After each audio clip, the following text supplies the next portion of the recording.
Bob Dylan, good morning, everybody. Sherrod Small in studio, and of course, Jim Norton. Yes. I'm on a Bob Dylan kick because I went and saw the Steve Jobs movie yesterday afternoon. Instead of watching the end of the Jets game, Roland. Yeah. Instead of watching the end of the Jets game. What, you say there was a lot of Bob Dylan in the movie? Steve Jobs certainly liked some Bob Dylan. Okay. And there's some Bob Dylan featured in the Steve Jobs movie.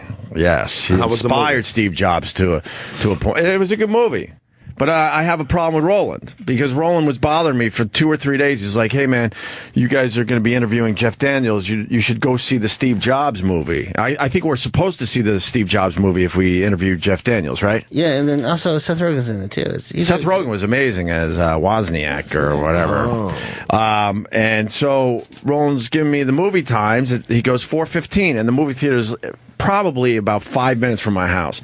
So I text Roland. I go, all right, Roland, I'm leaving my house at 4:15, because we all know the movie doesn't start when the movie time says. That's when all the trailers and whatnot start. And I was gonna just walk in the theater all nice. He's gonna hand me the lights off, and there you go. We're ready to go. And I get there, and Roland's not even there. Young Paul's there with my ticket, and Paul goes, Roland's around the corner at Starbucks on a really long line. I'm like, what? I could have finished the Jets game, even though, you know, it was looking good. The Jets were going to win anyway. And then we go and we get a seat. The movie is packed, so we're 3 rows from the screen, where it sucks. Brutal. I'm looking up like this the whole time. I don't even know why they sell those seats. I don't know why they sell them. The only reason I didn't say fuck it is because we got Jeff Daniels tomorrow.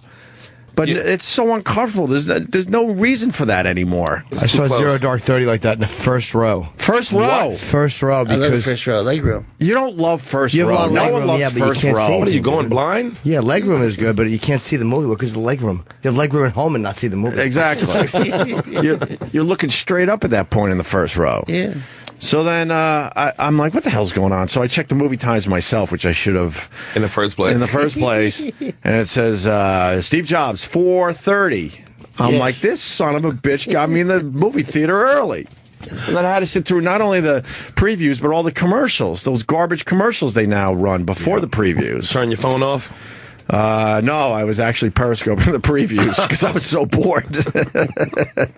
Yeah, they have those little red... Until a lady goes, is that necessary? We could see the light of your cell phone. And I'm like, the movie hasn't even begun yet. Give me a break. But you know it's coming out now. So. Yes, Jimmy. But those little red things they show, they don't want to show any people who are on their phones. They don't want to make it look like it's white people or black people or male or female. So they have like little red circle people. Yes. They're like fucking like from a bathroom door. Yeah, like these really weird circular lights. Yeah, like they don't want to point out a particular race that might act up a little more than other races in the movie theater. I don't know which one. I'm just saying.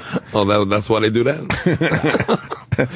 But the movie itself was good. The acting was really good. I enjoyed it. How many Steve Jobs movies are they going to come out with? I don't know. I was trying to figure that out after the movie because then I looked up this one, and they're saying a lot of the stuff in the movie just did not happen that way. So it's not based on a true story, or loosely based? I would say extremely loosely based if you read a few articles that came out. Well, did he hate his daughter like the movie said? Oh, boy, Steve Jobs is not a nice guy, according to this movie. Just because you don't like kids don't mean you're not nice, though. He didn't give a fuck about his own kid, was forced into having some kind of relationship with her finally, after she was fooling around with one of his early computers, I forget which one. Right. And she painted something, and then all of a sudden he's like, okay, I'll pay for her schooling, and I'll give you money for the kid, but it's still not my kid. He kept saying that? More or less. He finally gave in and realized, okay, I guess this has to be my kid. The court said there's a 94% chance that it's your kid. But he still didn't want to acknowledge that and came up with his own logarithm and said, well, there's still 28,000 men that could be the father of this kid in America. Yeah, 94% don't seem like a high percentage. That's a pretty high percent. 94? Why is it not 99.9? Of what? That he's the father of this kid. 94%, you're the father of that kid. Come on. Nah, I would walk on 94%. You would walk? I would walk. Steve Jobs was right. 94% is pretty good. I don't know, how is it not 100%? It's never 100%. It can be 99.9, I think. In this case, it was 94% that this little girl was his. How old was he when he died? 56. That's it. 56 years old. All these dopes that when you get cancer, they tell you, here, have a strawberry. Right. Or why don't you eat these 2 leaves? Really? That's all you got to do. It's a chakra thing. Shut up. He would have been alive if he had just gone and gotten regular fucking chemo. Did he not do regular chemo at all? No, he did eventually, but it was too late. He did alternative medicine. That's 4 years ago already that Steve Jobs died. Wow. But this movie paints him to be a pretty big asshole in general, where everyone was just walking on eggshells around the guy. I believe it. He was just a dick to everybody. I believe it. And then not nice to his own daughter. Well, who was the chick who had the daughter with him? Who's the mother? Some, I guess, high school sweetheart. Yeah, and then she comes around before one of his big announcements looking for, money and child support, basically saying we're living in a hovel and you're worth hundreds of millions, I think, at this point. And she came right before his big speech or something.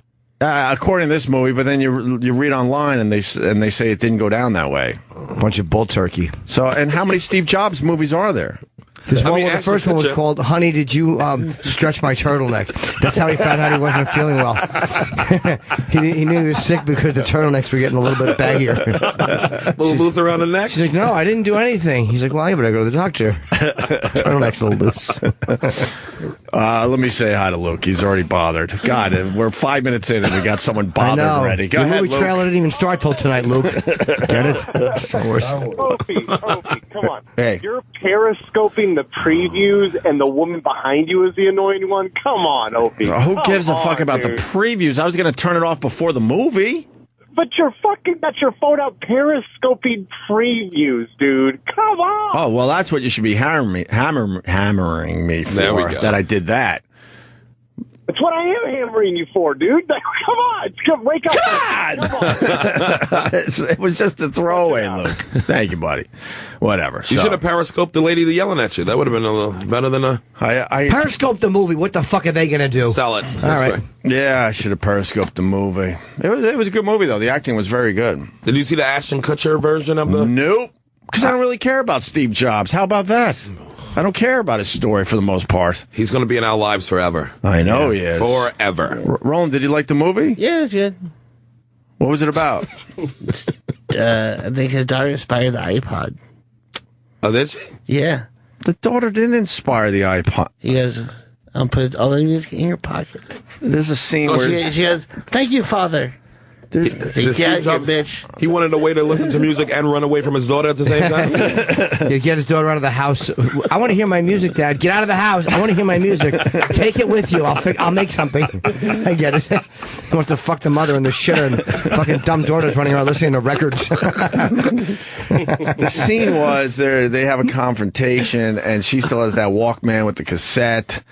And then, he just looks at her and goes, "Hey, I'm going to put 1,000 songs in your pocket." That's going to bring their relationship back together. Yeah. I'm going to put 1,000 songs in your pocket. I'll bet you in real life he didn't say pocket either. I'll bet you picked another orifice. I'm going to put it in your meat pocket. I'm going to, in that fucking thing you carry that looks like a record holding slit, I'm going to put a bunch of albums in that fucking smelly slit of yours, and they changed it for the movie. That doesn't sound right. But that's what's going to make their relationship much better. Yeah. Him putting 1,000 songs in her pocket. Yeah. He didn't know how to talk to her. She just wanted a father, not 1,000 songs in her pocket. She was like, "Who are you again?" Yeah, exactly. I heard the wife really begged him not to do this, too. What do you mean? Whoever his widow is, or the daughter's mother, one of the women in his life said, "Please don't do this movie." To who is the lead actor? Is it Fassbender? No, he did it to DiCaprio and Christian Bale, and they were both going to be Steve Jobs, and then they both left. Really? The project. Yeah. And who's doing it now? Is it Michael Fassbender? Yes. Yeah. Who's Christian's amazing, but I was excited to see what Bale would have done. But then again, Michael Fassbender, I think, is great. He did an amazing job in this I hope movie. he treated his daughter the way he fucking treated that girl in 12 Years a Slave. Oh, boy, did he not fucking... His daughter just comes back with a little soap and he beats her. I'm going to put a fucking 1,000 songs in your pocket. And he beats her to fucking near death and fucks her. Wow, is he a great psychopath. He should have won the Oscar for 12 Years a Slave, but he was just slightly unlikable in that film. Yeah. Kind of hard to get That's why he should have won, though. He should have won because it was... You need a little likability if you're going to win the Oscar. Just a little bit, right? It should have made him a little tart. Tart him up. A little bit. Tart him up. Tart him up a little. And Kate Winslet couldn't be more less fuckable in this movie. They really? Oh boy, did they ugly her up for this movie. You ever see her in Titanic? Oh boy, did we, with those heavy boobies. I like Kate Winslet. I like a little meat on her. She had a fantastic performance as well in this movie. Is it getting good reviews? Yeah. I know Paul didn't like it when he left. Paul got bored. I saw Roland and Paul going into the. I was going to pick up my Bobby Brown photo. That's when I saw these guys. And then Roland had no jacket on. I'm like, what's the matter with you? Crazy. Nice and cool. It was cold in New York yesterday. I love it. You do love it. I do love it. I envy Roland for that. Only that. The fact that he's never... He just walks around with short sleeves. Yeah. His life is an abomination in the summer. But in the fucking fall... He keeps nice and cool. Yeah. He's like a fucking matted dog in the summer. But in the fucking fall, this is awesome. Yeah. All right. It's getting good reviews, this Steve Jobs movie. Yeah, it was good. Now It should have been in 3D. He took no shit from people. I want to see him hate his daughter in 3D. Yeah. Have a good look. Yeah. He throws a... I couldn't think of anything for him to throw. Good improv. Radio The guy. daughter. Yeah, good improv. I almost said an ashtray, but then did he smoke? Who cares? He was good. He's a badass. Took no shit from people. Like, no. Anybody watch some of that football over the weekend? Of course. Yeah. Good times. You wrote down my teams? Opie's teams? Yeah. Huh? Why not? That's what we talk about. It says Opie's teams. Jets beat Washington 34-20. Jets move to 4-1, which is amazing to me. 4-1. They're 4-1. Buffalo loses at home to Cincinnati, who I think Cincinnati undefeated. They're still undefeated, right? Yes, 34-21. And then my third team, the Patriots, beat the Colts on Sunday Night Football. I watched the first half of that game. That was a great game, but The first part was good. First half. I didn't miss much because now it's after 10 o'clock. I'm like, I can't stay up for the second half of this game. That game did seem like it started late, but yeah, Tom Brady got in the ass in the second half. What do you mean? He just pulled away. That's how they pulled away. It was close in the first half. It seemed like, Indy's going to give him a run. Yeah. But then, nah. And then they pulled away in the second half, obviously. Away. Big time. And what's up with what's-his-name's finger there? Is it broken or dislocated? Edelman. Yeah, Edelman. Did you see that finger? No. And he was still playing, but he couldn't really catch the ball for a little while there because it fucking hurt a lot. Did he Ronnie Lott his fingers? They're not sure if is it. Are they still on his body? Is it It's still officially there, but he didn't pull it off. Is it officially broken or dislocated? But he had a tough time after that for a little while. He was dropping a few. Now, is it broken like Jimmy Fallon's finger was broken? Like he had... It was his pinky, and it was. There's the shot of it. Oh, God.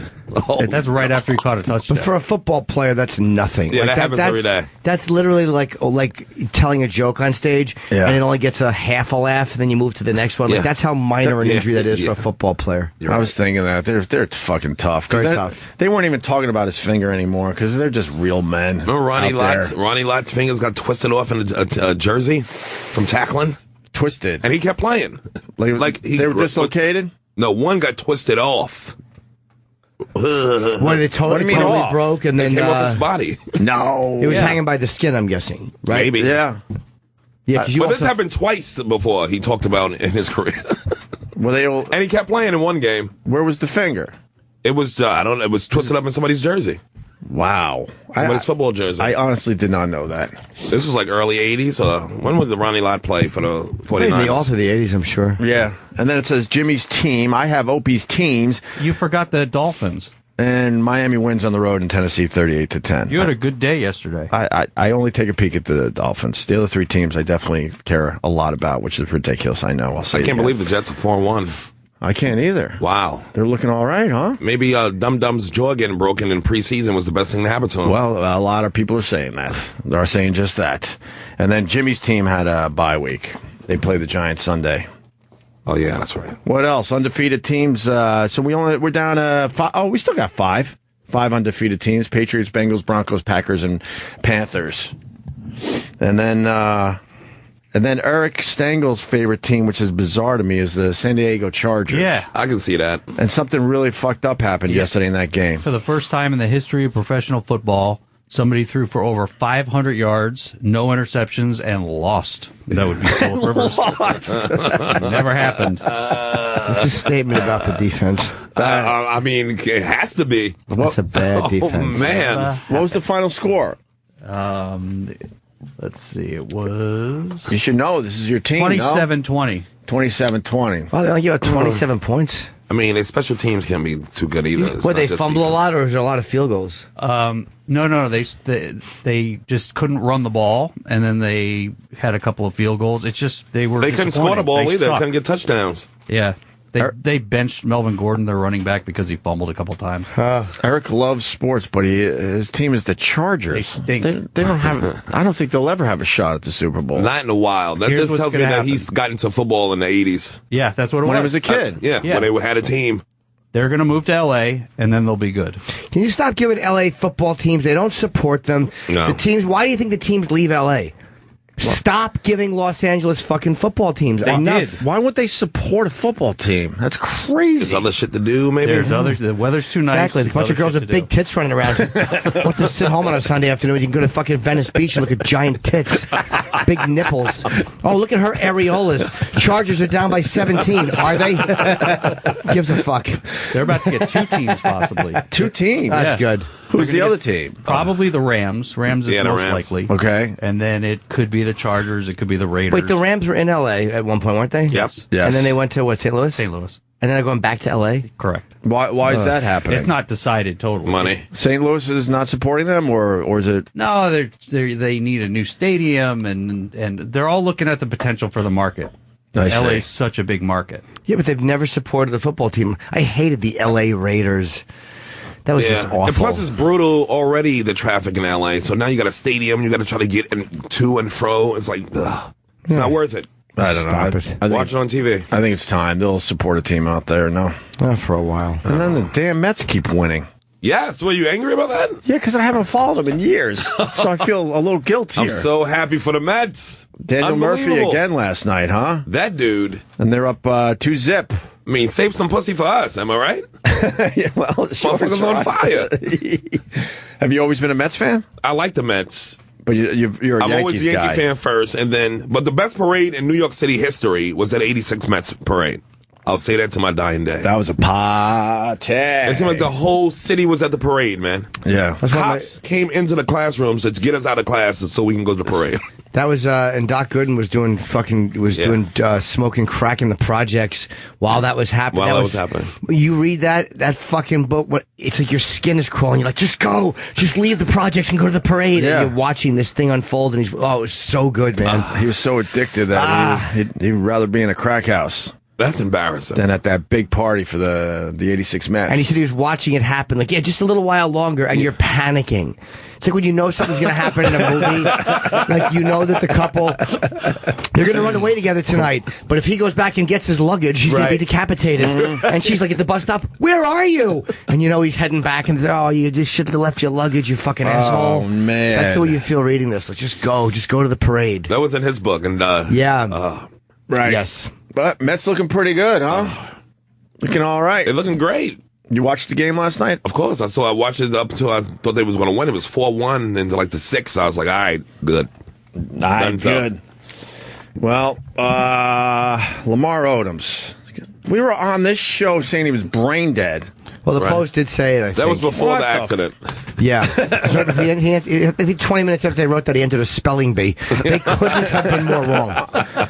I thought about that all day Friday. I'm like, we were on this show saying that reports are saying he is brain dead, and we both are saying, well, that's it. This guy's not going to come out of this, and his organs are failing. And supposedly he's walking around the hospital or something at this point. Is he walking? I don't know. That's what they said. Oh! There was one rumor that he actually got out of bed. Yeah, I hear he's up and Oh, about. that's amazing now. That's Another- good news. Another rumor, he said, "Hey, baby," to Chloe, and good morning. So we were a little off on that story. I just want to know what that $75,000 in detail, like, what do you get for that? Probably for a week. You get a week's worth of box. He was getting 2 girls a night. Let's say a week. So that's 7 days. 10,000 a day that's about 10,000 a day. For 6 days, that's 12 grand a day, whatever it is. 2 girls, that's $6,000 a girl. For 24 hours a day. Yeah, and he's probably, again, you're sleeping, you're eating, you're doing other stuff. So Yeah. that's not insane. Plus the food and the lodging. Does that place have a nice gym? Can you work out in between sessions? I'm sure you can get a little cardio. Well, you're getting your cardio, but I mean, can you pump some iron in the gym? I wonder if there's a gym there. I bet you there is. They probably have a lot of stuff on property to keep. The casinos all have gyms because they want you to stay on property. It's probably one of those shitty gyms that you come across in these dumb hotels where they haven't changed out the equipment in 20 years. Yeah, I don't think they're taking care of the gym. You don't think? I think you want to blacklight that gym. Old school equipment.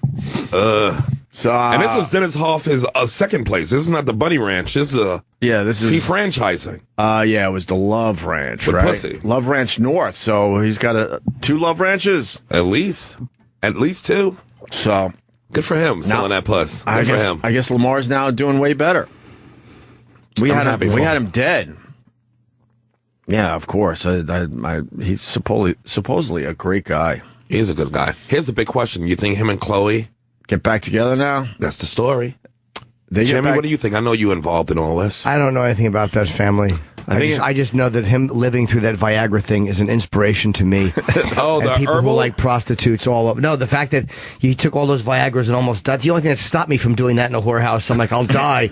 And then he made it through. I'm like, there's hope. I can take a lot of Viagra and spend a lot of money in a whorehouse and then live to tell the tale. You got to be 7 feet tall, though, so it can work his way through your body. That is the difference, though. Yeah, he's a big guy, and there's a lot of Lamar Odom dick. Probably the Viagra, he takes a full 100 milligrams. It's probably not enough for a dick. I never tried the herbal, though. The herbal? I didn't either. I'm guessing he had the regular, too. Though. No, they said... only herbal? I think he only had the herbal. But do you think that might have been a deflection at first?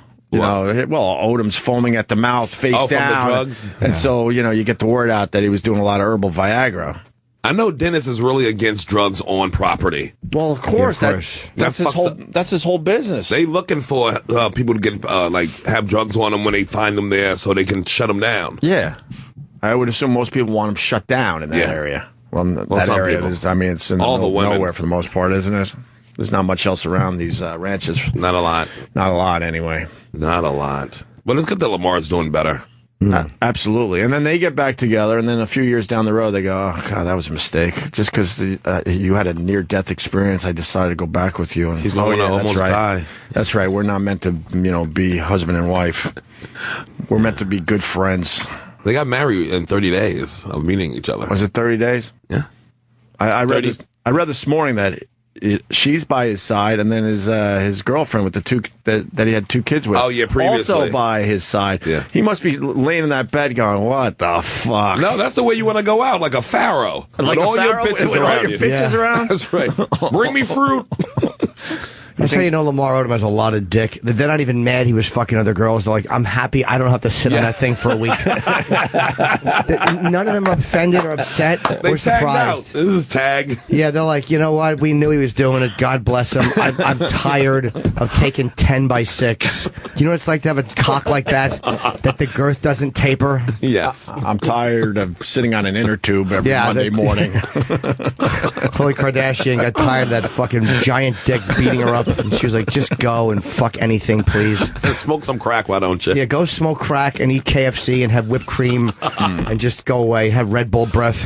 Kim Kardashian saying it's the power of prayer that got Lamar through this thing. That's whole power of prayer thing. I always value her input. That's good. I'm glad she had something to say about it. People are praying all the time for what's going on in their lives, but Gwad decided to make sure Lamar Odom's okay. Well, if there's one thing that Kim Kardashian knows about, it's the Lord. Yeah. She says, "Oh God," a lot. That's right, to a ceiling. Oh my God! Right. Oh God! She thinks God is upstairs. Who else is going? I want a $75,000 weekend at the whorehouse now. That's all I've been thinking about since this whole accident started. I'd probably want to get out of there as soon as I came, though. Like, as soon as I don't think I could stay there. Like, I'd like to go. And then you realize, oh my God, I just spent $75,000. I'm only a half a day in. Yeah. Oh man, yeah. There is something. Do the ladies have that same feeling when they come, where everything goes away immediately? Everything you were feeling and thinking. No, I think they feel closer to you. I think a lot of times women feel closer to you after they come. That woman comes and she wants to hold you. I'll cook for you. Yeah, do something, like just lay together, like, oh, that's so nice. It's such a connecting thing. And as soon as we come, it's like the Get Smart door shutting. Unbelievable. Like, that's how I feel after I come. It's so bizarre, isn't it?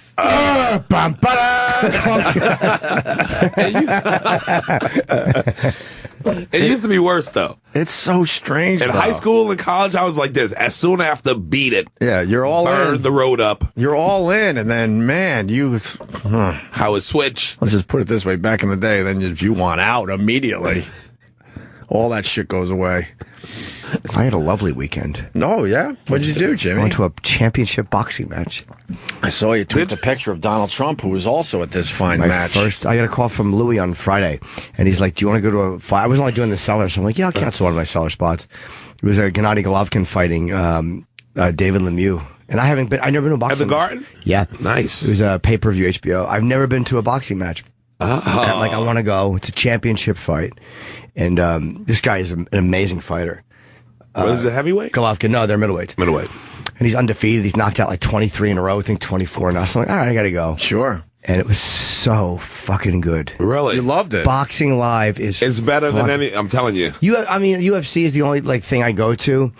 And I shouldn't have been shitting on boxing. I should enjoy both. They used to have like cheap Tuesday night fights at the Garden every week, and it was just no names going at it. It was the best shit. Amazing. Live. I mean, this was just a good fight, too. Yeah. And you were nice and close, too. Second row. Second row. We were sitting right behind Michael J. Fox. And Trump was like in front of us, off to a little bit. Louis has the fucking... He's got a little pull, huh? Yeah. So they put you in this suite area where you can go in and get food. Nice. There's some big, Jerry Cooney is in there. Oh, really? Chit-chatting. Yeah. A bunch of people come through there. We missed Trump back there because we went out to see like one of the undercard fights. And Trump came in. We were watching the fight, and these guys are fucking going at it. And we hear, boo, boo. I'm like, how the fuck are they booing these guys? They're fighting their asses off. And then you see Trump walking through the garden, and the garden is booing him. The garden's booing him? Some of them were cheering, yeah. Some of them were cheering. He didn't give a fuck, though. And as long as they know he was there, that's all he cared about. He doesn't give two fucks. No, he really didn't care. And it was such a nice event. They treated us so nice. I ate like a pig. I ate like a little fat girl. Philly cheesesteak. Oh, yeah. It's like you can't eat. You had a Philly cheesesteak? At a championship fight, if you try to eat healthy, you should just kill yourself. Yes. If you go to a championship fight and you're like, I'm on my diet, it's like, just fucking give up living. You're in a boxing match with another guy, you fruit. That was your cheat day. Jimmy had a nice cheat day. Oh, we had so much fucking fun, man. That's great. That was so much fucking fun. You talked to Michael J. Fox? I see him in this picture right in front of you. Yeah, but he's I've seen him a few times out and about, and he's always very pleasant. Mm-hmm. At least he's sitting still, huh? Whatever he's on is amazing. I think he's with his son who looks exactly like him. Oh, really? But, I think that he must be on something that's very effective, because he looked... He wasn't moving as much. No, he seemed fine. Good for him. And he's very lovely, and of course he noticed the kids' weight loss, as they all do. It's very complimentary. Nice. It's my new thin physique. Very nice. You're looking good, he Jimmy. Recognizes that. Yeah, but wow, you were that close to Trump? He was like 4 people over right in front of us, and I was just doing chip, and I did, of course, trying to get him on video. I wanted to get. He didn't look at us, because what's his name? Larry Johnson was right behind him. That's Larry Johnson. Oh, yeah. So he was. Wow, Grandmama. Yeah. Wow. He was. God, I loved him. He was leaning back talking to Larry Johnson. I wanted him to look over. I have my video ready. So I wanted the Chip video. I'm so fucking badly. Just talk to him as Chip. Right. But I got him, but he wouldn't. He didn't acknowledge me. Oh, so you didn't even really get to say hi to him? No, I mean, we could have, but it was like, he's been on our show a bunch. I don't care. Trump? Yes. I didn't know that. A bunch. He's called him, but I actually put a clip up over the weekend, the famous clip of him telling us he never had the flu. People have been requesting that one. In his life? He's never had the flu. Yeah. He was on this phone saying, I never had the flu. It's for poor people. It's for poors. Everyone's had the flu. Come on, right? I think it's almost impossible that you go through life without getting the flu. Yeah, he said some silly things. But you had a good time at the fight. Oh, it's the fucking best night I've had in a long time. Who won the fight? Beautiful. Golovkin won. It was a TKO in like the 8th. Oh, that's awesome. And Lemieux's really good, and Golovkin is just fucking awesome, man. I mean, he's an awesome fighter. How great is it to see somebody get knocked out right there? We saw, There was a heavyweight. There's a guy named King Kong. You know that heavyweight? There was some kind of, I think it was an interim title fight. And neither one of these guys was in amazing shape. This guy he knocked out. Wow, when you see a heavyweight get knocked out, I'm telling you, it's one man, it's one fucking primate beating another primate. Like you're watching two animals. Like you realize, like we're advanced primates, but when you watch just two big guys fighting, you're like, that's who I'm competing with genetically. Yes, that's why God made me funny or nature made me funny. Because if all I had to do was slug it out to get pussy, I have zero shot. The Norton fucking DNA dies right here. When you watch a guy hit another guy that fucking hard, man. Yeah. And the fight before us was that dude. Oh my God. And I wasn't familiar other than Gennady Golovkin. I didn't know any of the names. Who beat who? Black guy whose nickname is that's a big boy right there. King Kong, yeah. Wow, is he a big guy? The other guy would look like he was a little overweight, and I know I'm talking boxing like a real amateur. I haven't watched it in years. But the heavyweights sometimes they look big but they swing hard as hell. But when you look at those guys, you're like oh God, the knockout of him. Wow, and he had knocked him down in the round before, but it was he knocked him out. It was almost like an overhand left, and the guy's left foot was hanging out of the fucking out the ropes. It was just one man punching another man in the face really hard. Is he a southpaw? He must be, right? I don't know. To be honest, I don't know. He knocked him out with his left. He hit him with a right jab.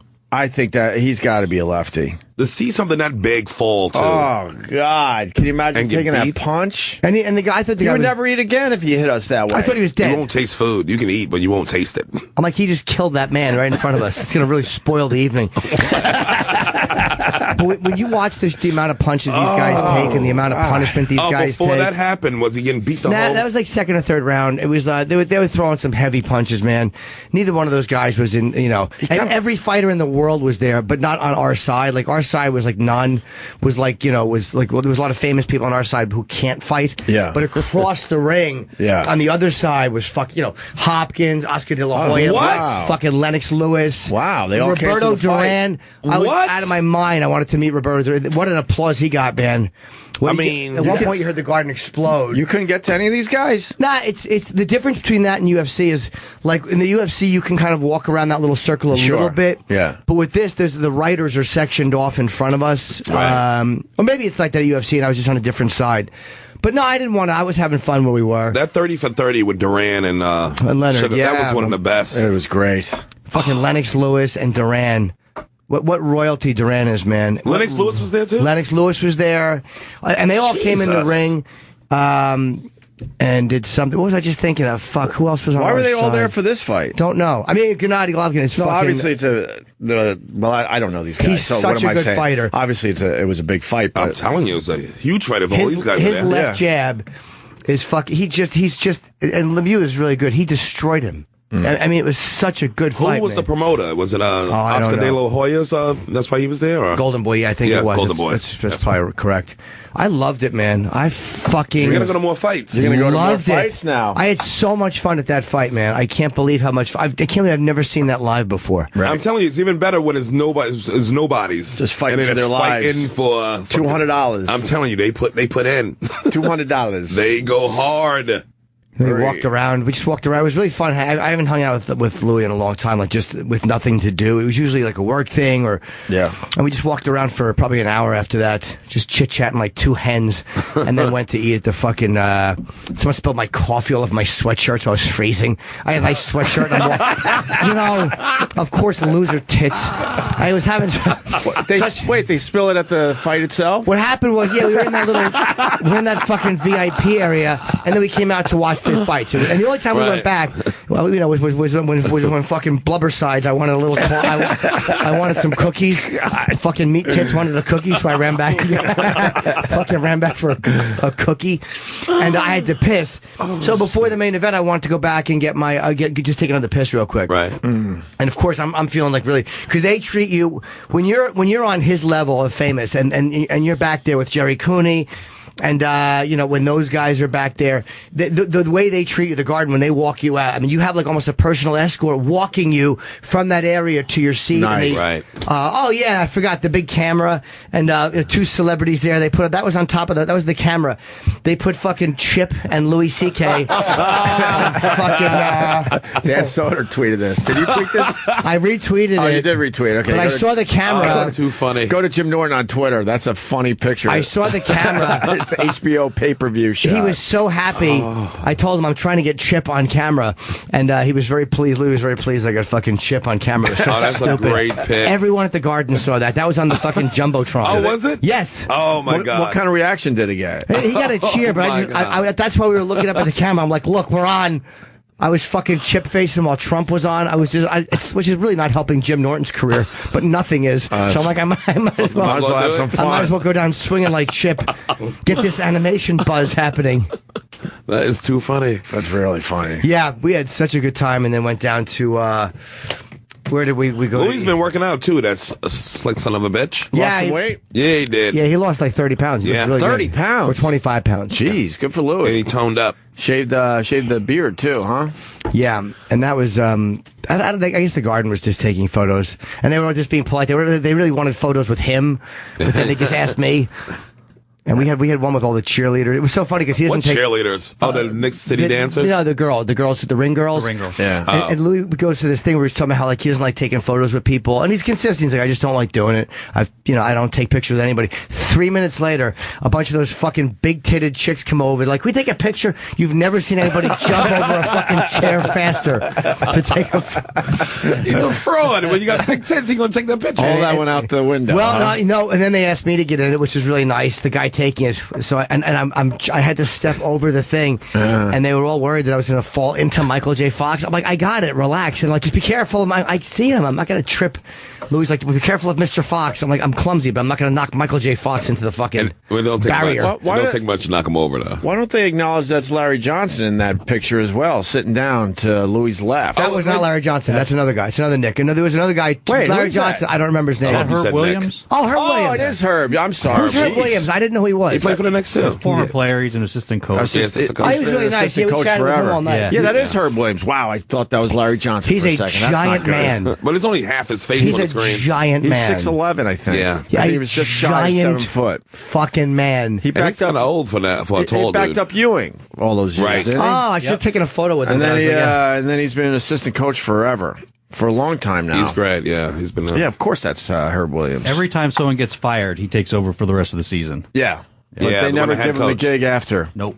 They never give it to him for He whatever was very reason. pleasant. We were chatting boxing with him all night. It was kind of we didn't the fight. There was an Irish guy and this who was the fight 2 fights before, the Irishman and who's got the palest legs. That's He had legs like boxer ever. fucking Steve Jobs at the end of that movie. I've never seen fucking paler legs in my life. Against Reno, this black dude Reno, who that's all I knew. I didn't know who he was. Was he a bleeder? him. Was he a bleeder, the He Irishman? had a glass jaw. No. He was a bleeder. Couldn't take a punch. He had a jaw. He had a fucking very solid He had a good jaw. Did he? He was taking a lot of punches to the face. And is that the guy Reno there or no? I don't know. I just don't know any of these What was it, guys 3 anymore. fights altogether that night? Well, nah, there was a few. There was undercard, and there was a Yeah. few main card fights, and there was Any gals? Any gals fighting? That No. ring girl looks hot, though. a flyweight fight right before the headline event. This guy, he's a fucking Nicaraguan guy. I didn't know his name. Torino Gonzalez. Johnson. Something Gonzalez. Torino. Okay, Reno is his nickname. Yep. Yeah, I'm sorry. I'm very ignorant of boxing, as everybody can tell. But I just had a good time at the fight. I mean, you're gonna- Boxing is fun, man. Definitely live. It's just a good time. I've never been to a live one. Really? Never. I couldn't say no to a championship fight. God, I no, mean, you have to I go to knew I that. had to. Definitely second row. And then we went to With fucking. Louis? Then we went to. It was good Wait, seeing you him didn't too. explain the sweatshirt. I had my Army sweatshirt and I left it on the seat. I care way more about the coffee being spilled on his sweatshirt. And I go in the back to piss, and of course I'm going in the back. I'm like feeling all good because they had walked us out, and I'm going in the back, and the guy's like, "Can I help you?" I'm like, "I'm here with the redhead." You know, it is. They let me. Fucking. Well, I went back to fat girl immediately. I was feeling all good. You know what I mean? for a couple seconds. I'm fucking hearing the Jeffersons theme song as I'm walking out, feeling all wonderful. And I walk back back, and it's Fat Girl City. Can I help you, lady? I'm with Louie. So I went and pissed. Nothing worse than trying to explain all of a sudden when you're feeling good, and they stop you, and you're now trying to explain why you're back there. You should be in this area. Yes. So I went in the back, but they were all really nice, and I came back. And I looked down, and my coffee has been spilled. And my sweatshirt is still on my seat, but I feel that it's damp. And I realized it must have tumbled into the spilled. Somebody spilled my coffee and then knocked my sweatshirt into it. So my sweatshirt just reeked of coffee. I was like, cocksucker. Maybe Michael J. Fox had to go to the bathroom as well. Well, he was in front of me. I would have blamed Michael in a second. I would have shaken him angrily. No. So when your coffee spilled on top of your sweatshirt? No, it spilled on the floor, and then my seat must have gotten knocked back. Oh, and your sweatshirt fell on the floor. Into it, but it was folded neatly. Slid through. No one took responsibility for it. They all looked the other way when you came back. Yeah. So you had to walk around New York without the just sweatshirt carrying it on. instead of wearing it, and it was freezing. And what was the place? What's that place downtown in Sullivan? It's so good. God damn it! Fucking blue. Oh fuck! Not Bluefin. No, blue grill. Blue Water Grill. Blue Water Grill. No, that's in the Union Blue Square. Ribbon, yeah. Blue Ribbon. And it was so nice. It was a delightful evening. Oh, that's lovely. Got some nice sushi down there. I didn't have any sushi, but again, it was good. Sushi. It was good being with a guy who's A-list famous, because you really do jump the line. Oh yeah. Oh, it was so great. Some model with a derby on was waiting. Oh, she was really beautiful too. And y'all walk right past her. Right past her. Oh, it's great. Oh, it was wonderful. How does Louis pull that off? Does he Just shows up and then just walks right in? Yeah, I guess he was nice to them. He said hello. No, I know he's not going to yeah. be a dick about it, but I always wondered what that move is. Yeah, to be honest, I don't even know if she was waiting for a table or she was at the bar having drinks. Yeah. But she was so beautiful, and she had an enraging fucking detective hat on. And I hate when a hot chick wears a fucking detective hat. It annoys me so much. Maybe she's a gumshoe. Yeah. A detective hat. Makes me sick. She was on the case. Yeah. I've never been there. It's nice. It's awesome. The food's great. They're open like 4 a.m. I used to go all the time. Ribbon. But, I just haven't gone in a while. We had a lovely meal. And is that on the east side, though? No, it's right, but it's not far from the cellar. Right. And some woman sat down next to us. A super fan sat next to us. A woman and a guy. And, oh, my God, Louie. Oh, my God. And they just, it was really weird. We were having a nice chat. Mm-hmm. But I mean, and I'm a celebrity fan photo, but I've never asked a person while they were eating. That's just rude. Even I haven't done that. And a guy ran up and asked me for once when I took him out of the bathroom. He thought I was walking him into the bathroom. He's like, "You take me to the bathroom?" I'm like, "No, but just not in a restaurant." We were sitting there, and I walked him. I'm like, "Let's just go here and do it." Yeah. So we took it right by the men's room, and I walked back out. But she asked, "Why do you think?" I don't know, but I can never say no because I've been so public about liking to take photos. I didn't care. It took 10 seconds. But she asked Louis, and she's like, "Can I have a picture?" And he's like, "No, I don't like doing that." But nothing personal. Like, he was very nice about it. So she obviously didn't have big tits. No, she was lovely, but it was kind of fun hearing her said no to. But while you were eating, it's like you fucking. We were literally in the middle. He had food in his mouth. So was she trying to get a selfie with him in the background? Was she trying to get that picture anyway? She was too close to do that. She was closer than I am to Sherrod, because it's like a late night hip restaurant. Yeah, right. And where you get to sit right next to other New Yorkers. Yeah, right on top of each other. And now you're sharing in their conversation. Yeah, yeah, but it's so weird. You feel strange. private. It was so weird. Like, but once you get into it, then you just forget everybody else. You forget that someone is literally 3 inches to your left and your right that you don't know. It's like an orgy. I know. I've been there. It's weird though, but it was okay. It was still good food. And what did you have? You know what? I had trout. I had, I had been such a fucking little hen at the thing. Oh, cookie for me, 1, 2 for me, 3 for you. It'd be funny if I could remember how to do that. Fucking asshole. Just butchered the joke and then kept plowing through. I ate fucking kielbasi, cookies, a cheeseburger. I was a fucking... Wow. I'm like, I just had to eat. I saved it all up for that day. I'm like, ooh, good for you. Fat girl night. Yeah. Lovely evening. Wow. Sounds like a wonderful night out. It really was. It was little Jimmy Norton. It was a wonderful... And it was packed. Yeah, it was for that guy's fight. Was it sold out, the Garden? Don't know, but it did. I didn't see any pretty open, full, though, huh? Yeah. I didn't see any open seats. That's some big names in there. I couldn't believe when I saw Roberto Duran stand up. I was like, fuck. That's a big deal. That's a big... And Lennox Lewis I've never... and Hopkins looks great. I'm sure. Yeah, he stays in shape. He got prison workout routine. How old is he now, too? Almost 50. He is, right? I want to say he's crazy. Do you remember he was in here? He said he wanted to fight Floyd Mayweather for his 50th fight. Now Mayweather's fought 49. I don't think it'll happen. I don't think they'll get that together. Let's see. But Hopkins is the man. A few fighters are going to be eager to face fucking Golovkin. I don't know, man. This guy is just awesome. He's an awesome... Yeah, Hopkins is. We got to get him in here. It's been a while. He's 51. I would disarm Gennady Golovkin. No, he wouldn't. I mean, he's a good enough fighter. He's a smart fighter, but I think Golovkin. He'll be 5-1 in January. Wow. Bernard. So he's stop fighting, Bernard. He started late too, didn't he? After he got out, 22 or something. I don't know. Oh, he really? was in jail 17 to like 22. Okay. Yeah, he did a few years in the joint. He's a good guy. I like him. He's a great We've had guy. him on over the years. He's Smart dude. He talks. He likes to talk, though. Yeah. Whoa. He's a very chatty guy. Very chatty, but very interesting. Well, at least he can chat, being a boxer for 25 years. Oh, no, he's all there still.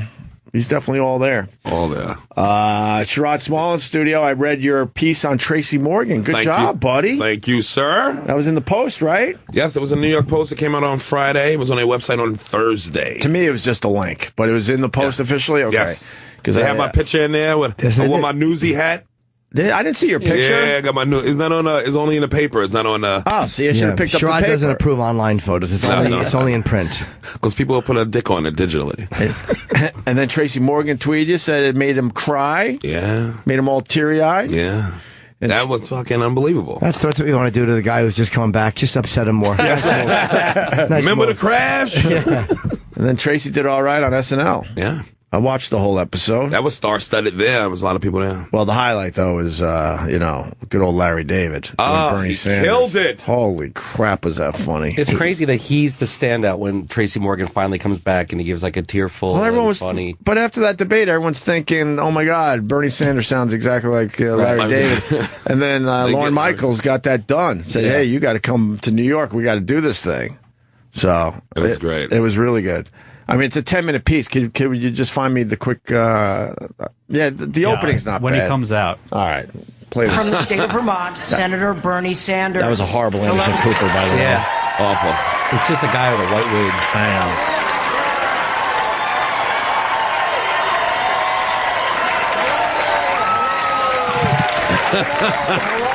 Hello. Enough with the hellos. Let's do this. Senator Sanders, how are you? I'm good. I'm hungry, but I'm good. And now, if you don't mind, I'm going to dial it right up to a 10. Go right ahead. We're doomed. We need a revolution. Millions of people on the streets. So good. And we got to do something. And we got to do it now.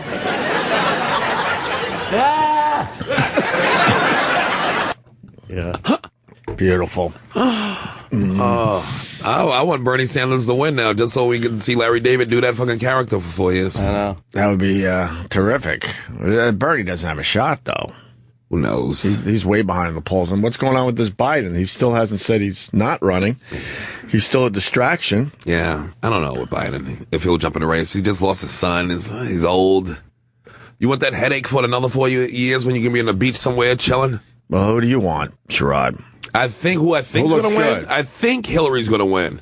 I want, just to make people upset, Trump to win. Just to take the heat off of comedians. Take the heat off. That's true. Because then we can say anything. It's like, look what your president said. Exactly. Get the fuck out of my show. Leave us alone. Yes. The president's saying half this shit. Yes. And then we just comedians. Nobody vetted me, motherfucker. That's funny. And then Tracy came out. He was good, and the cast of 30 Rock or some of the gang came out to support him. It was a good SNL. They've had a good start this season. They had a good run. They off for the next 2 weeks, I think. But yeah, they had a good run. I believe so. Yes. And then Trump's hosting on November 7th. Pete Davidson wasn't playing Anderson Cooper. No. That wasn't Pete Davidson. No. Nope. He played Osama in one skit, but no. Yeah, that wasn't Pete Davidson. I don't even know who that guy was. I mean, they just needed someone to just play the Anderson Cooper It's part. like Obviously, no one could do the impression over there. If you can't do the impression, you just got to go with a thought and make the character funny. try to look like him. Right. It was all about Larry David. And that broad that plays Hillary, she does a very good job. I don't know her name, but she's really fucking funny. Yeah. Kate McKinnon. Thank you. Yeah, she should get a plug. Kate McKinnon, thank you. She's really funny, man. Really funny. So. I think Anderson Cooper was John Rudnitsky, which is one of the featured players. Okay. Yeah. Oh, yeah, that was him, yeah. I mean, they probably just said, look, you're our best shot at this, so just go out there and look like him. You know? He had some funny lines, but he didn't He wasn't Anderson. All right. We could head toward our first break. He's a hard guy to do an impression of because there's nothing really standoutish about him. Like if you sound like him naturally, but there's nothing about him that's caricaturable, if that makes sense. Right. Sure. He just is kind of a well-spoken guy. There's not a whole lot to him. Yeah. As far as what you could pick out. Like, Trump has so many weird things to make fun of. But, very, very easy. Yeah, I can't think of anything Anderson Cooper does that you grab it and go, oh, yeah, that's what the impression should be. But then that's why I don't do impressions. I'll tell you this about Saturday Night Live. It was some hungry whores in that after party. Really? Oh, they were hungry. Oh, yeah, I went to the after party. And then the after party. Tell us about it. They were hungry. But, I mean, did you go to the taping? I didn't go to the taping. I had shows, so I was just running around for my shows Saturday night. But after, Mike Shea called me at, I don't know, 3 o'clock or 2 something in the morning. He was like, he's down there now. It's at Heartland or whatever, brewery in Midtown. And I went down. We hung out, had too many drinks. Good for you, Sherrod. I might have, fondled a news lady or two. Which news ladies? I'm not going to say. Did you grab the tits of Rosanna Scotty? You always know what I like, Jimmy. The Scottos. The good old Scottos. Is that her name, Rosanna Scotto? Yeah. God damn it. The Scottos. I've improv'd wrong all morning, but I haven't done a good job. I like Anderson Caper. Fucking asshole. We understood, though. The Scotto family is a very powerful family. Yeah, they are. Be careful with that. Are they? Oh, yeah. Why? Who are they? Don't mess with the Scottos. They got a lot of... Hey, I'm the Scottos. A lot of restaurants. Let's just say they have a lot of Italian restaurants around the city. A lot of Italian restaurants. A lot of places to get married. Is she If you're getting married soon, look up the Scottos. They will take care of you. Wait, Rosanna Scotto, she's Italian? Oh boy, is she! Oh yeah, big Italian family. I swear to God, yeah. I thought she was black. I love Really? the Scottos. I don't know why. Yeah, what does she look like? No, you've seen You know who she Scotto. is? There's Scotto. Her and her sister. Who the fuck am I thinking of then? I don't know. Who's the one who I did on Good Day? Oh, you think about from She's on CBS? I mean NBC? She's on Good Day New York. Scotto is. Yeah. Yeah. Yeah. Yeah, I don't know, but I love the Scottos. How old is she? How old is she? They'll dig a Roseanne, ditch. she's oh god, I don't even want to. I would say at least mid-50s. Oh, okay. 1958. Yeah, that's her. Okay, yeah. Where am I at? 57. I nailed it. 57. She's 57. She looks good. She looks all right, Yeah, I did that show with her. She was actually really nice. and she's a Scotto. And she's a Scotto. She fell off a Segway on air the other day. Well, not all the way down. Well, that's the big YouTube video these days. Everyone falling off their Segways. Yeah. I want one of those damn things. I hear It's you fun. I hear you get bored with them real fast. You though. do. Why, you've had one? Yeah, well, one of my friends had one, and we used to ride the shits all around the city. And now you're just done with it already? Late night. But yeah, yeah. What else happened at the after party? You got to take us It was tough. inside. The after party was at Heartland Brewery Yeah. in Midtown, and then the after party. Okay. What time did Was that down start? at Radio in the Village. What time did that start? That started like around 5 a.m. Well, you're not going to get home until late. Exactly. What are you, old lady? You're going to miss your Sunday. What time did you get home? I got home like around 6. Oh, it started at 5. We just take. And I still went down there for like, an hour and a half maybe. You get home, it's daylight. The sun was coming up. Oh, I hate that. It was fun though. But The Once after it's parties so go suited. like. What time do they go until? They Like, probably what time went would till that party 9. go until? 9 in the morning. Mike Shea was still there when I left. Oh, who makes the after party? Everybody who's a veteran hanger-outer. If you know how to hang, you gotta want to be shake off the other fucking wannabes. You got to be a partier to go to the after, right? Yeah. It's in your blood. It's in your blood. You don't want to go home. You don't want to go home. Those guys. It was fun, though. It was a lot of chicks out, though. Yeah, But it was just more just hanging with boys and laughing and shit. sure. Very cool. I went to one of those. It was so much fun. I'd like to go to another one. Yeah. I went to the after party once. At the after party, Lorne Michaels in the back with his table. Oh, yeah. He holds court with that table Yeah. with some of the cast members. You And see everybody else peeking back there. they all peek, and the cast members are on their best behavior. I watched the whole thing, man. I'm a people watcher. I'm like, Yes. that is very interesting. It is. No one was acting out. They were on their best behavior. People contemplating going back there to kiss the ring. Yeah. I got to meet him real quickly, and I didn't want to fuck it up, so I just quickly got the fuck out of there. In and out. I wasn't going to be too stupid about it. But who gets picked to sit at his table, you think? It was Mike. Does he decide that? I guess so. Colin Jost was back there. Colin was back there, and Mike went and sat right next to him. They started talking for about 30 minutes. Yeah. And it was like a whole hot girls. And Che does a very good job, by the way. He does a great job. I like Che. Yeah. We were talking about football. That's it on the after party? Yeah, that's it. Give us Che some more dirt. he'll be on Race Wars this week and next week, I think. Nice. Race Wars Wednesdays on this fine channel. Indeed. We were talking football earlier. I forgot about the nude clip. You saw the nude clip, right, Eric? Yeah, I saw it.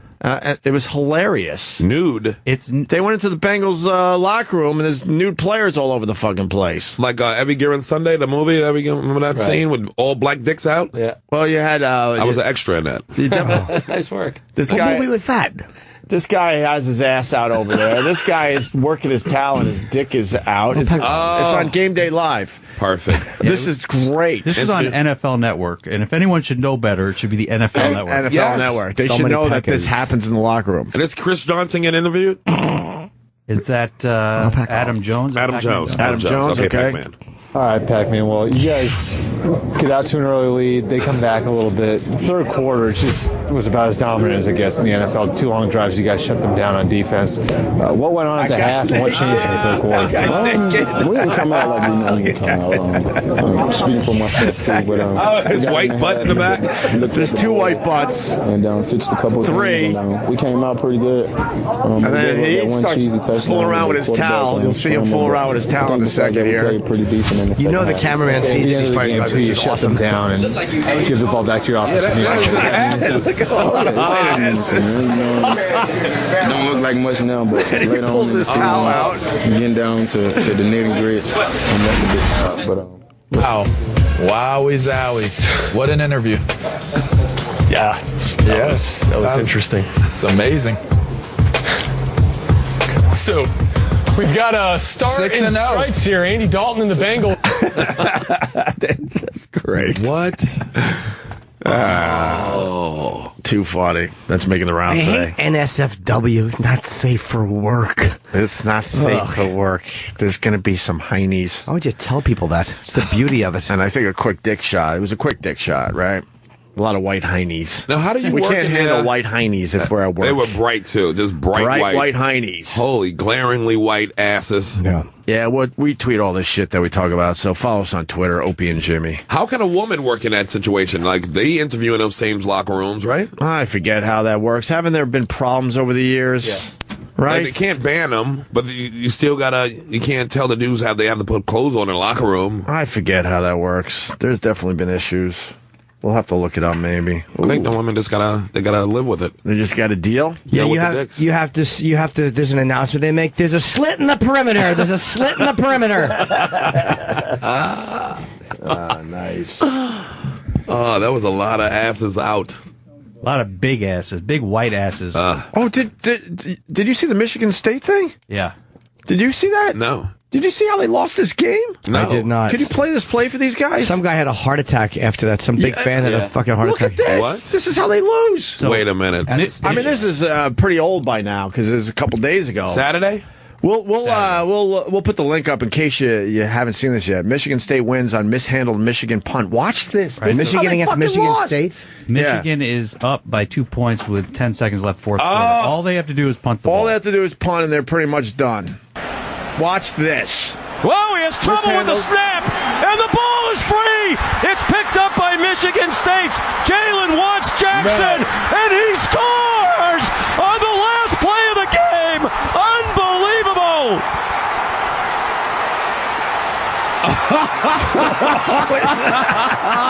At Michigan. Oh, at Michigan. Michigan.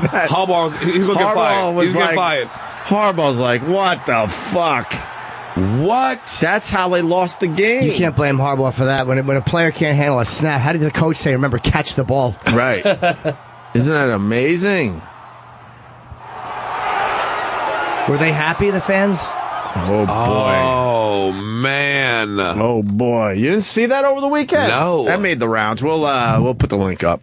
Oh, that's so embarrassing. Isn't it? Mishandled. All he had to do was punt the damn thing. He drops it. He panics, and then he tries. Why don't you just fall on it? If he fell on it, they still would have been okay.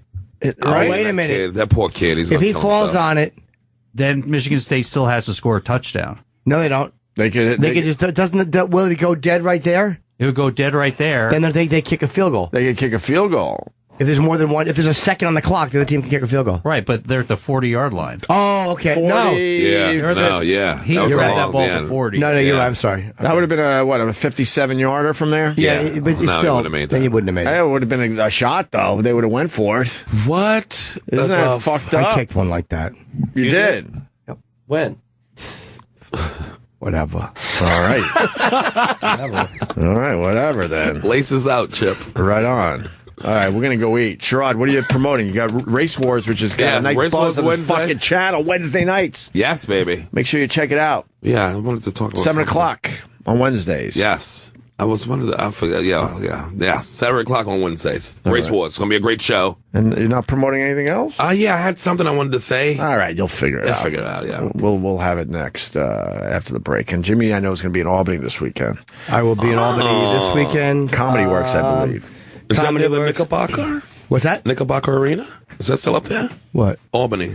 Knickerbocker Arena? Remember that arena? I do not. No. Really? No. There used to be the arena up in Albany. No, there's the Egg is one comedian. I'm not doing an arena. I'm doing a very small club. That's where I love it. It's a 150-seat club. Nice. That's amazing to work out the material, and it's so good. So I'll do 4 shows there. Nice. And then Charlotte, Erie, Jacksonville, San Francisco, Scottsdale, and Louisville has been moved. Someone pointed that out. It's in February. I apologize. It's not in December. It was moved because I want to go to UFC. So I moved it. Nice. UFC in December. And I have to go to that fight. Who's fighting? Aldo against Conor McGregor. So I'm going to go out there and really tear Vegas up. No, I'm not. I'm going to fly in. I'm going to go to the weigh-ins alone. I'm going to get a prostitute, and I'm going to hope Rogan has dinner with me after the fight. That's going to be my fucking That sounds amazing. sad, friendless weekend. That sounds great. I have so many friends, but they're all married. Every friend I have can't just up and leave because they're all in relationships or married. And it's hard to get a comedian to take off on a Saturday. It happens when you're in your 40s. Ah, pickles. Yeah. It kind of happens. Cock. Hey, I was still here. I want to see what this is about, if this is true, and if we can find it. Ralphie in Ohio, go ahead.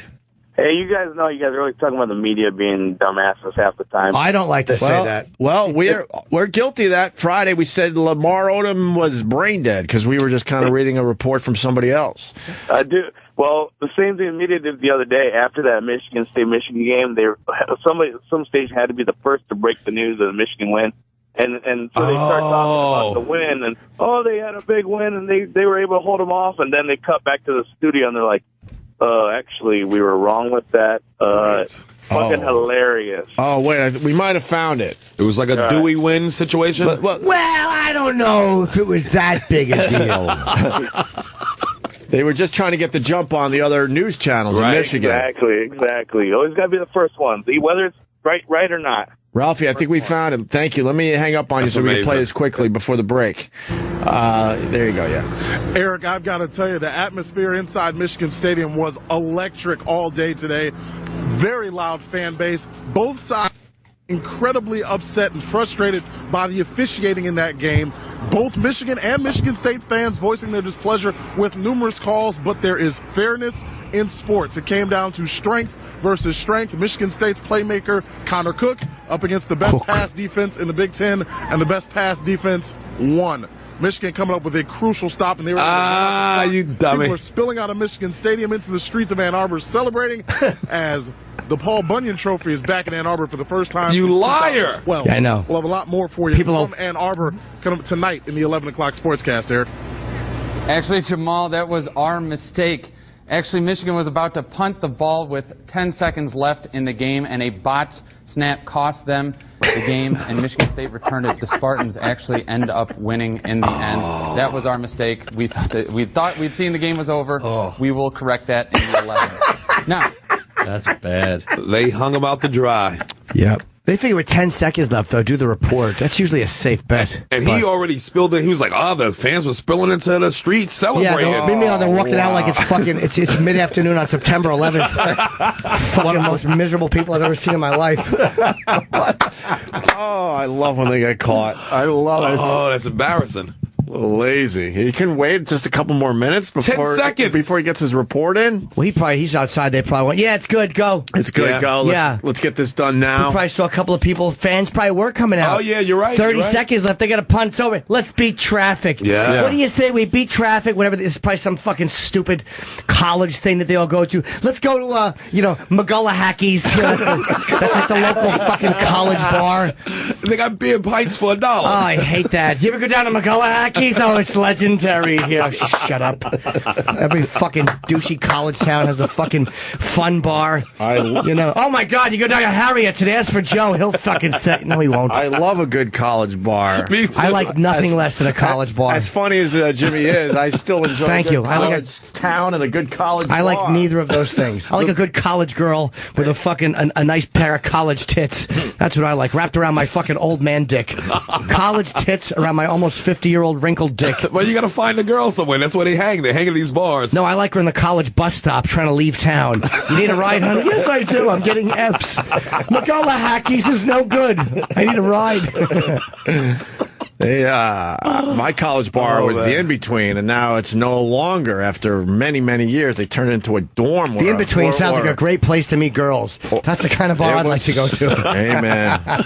Shit, pop lock. We all did all right back in the day, but now I guess it's a sorority or something. Oh, wait, they've turned the bar into a sorority house? Basher had no choice. He fucking had to sell the damn place. It broke a lot of people's hearts. I mean, how close was this bar to the campus if they turned it into a sorority? Well, McGullah Hackies is fucking 3 blocks away. Oh, the Michiganians, they love it after a big game. They'll yell, go Michigan. They'll have the jukebox. That's where there was always some weird story. That's where they filmed that scene in Top Gun where Tom Cruise sings. It was in McGullah Hackies. It's so funny because he had a cousin that went there. Now when you go back to homecoming, you got to knock on the sorority door to show, to reminisce about the time you puked over 10-cent wings in this corner. Really? Yeah, it sucks. They fucking had to sell the damn thing. College bars are fun, though. The beer's always warm and flat. That's shitty beer. The place smells a little pukey. Yeah. It's sawdusty, right? It's like an after hour. It's I love it. A speakeasy. It brings you right back to your college days. Brings me right back to my one semester of community college. Well, that's driving why. to Middlesex Community College and parking and walking with my textbooks at age 19. This stinks. That's why. I wish I had the guts to get on stage. This is terrible. You knew that wasn't the life for you, didn't you? I hated it. A B and 3 Fs. Oh, thank God I fucking have a sense of humor. I would fucking hung myself in 1988. What were you trying to study there? I had dropped out of high school, so I was trying to get credit to transfer it for high school and college. I was just trying to get a high school diploma. Right. Yeah. You missed out on that college fun, Jimmy. Yeah. It was fun. It was definitely fun. I'm sure it was, but I enjoyed it. My years from 18 to 21 were spent just getting things in order. Getting the old ducks in a row. Doing a little house cleaning internally. And it was off to Joke City. then it was local boy makes good going to Joke City.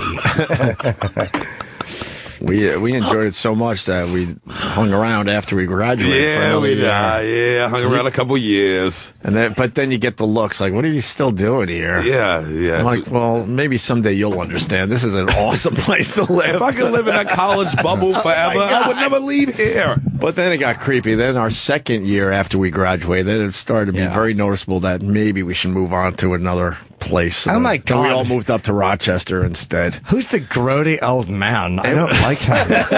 He keeps coming into McGullah Hackies and he's like telling me about all of his memories. Like, I care. I don't care about your memories. I'm trying to talk to someone who's on the football team. Your memories are stupid.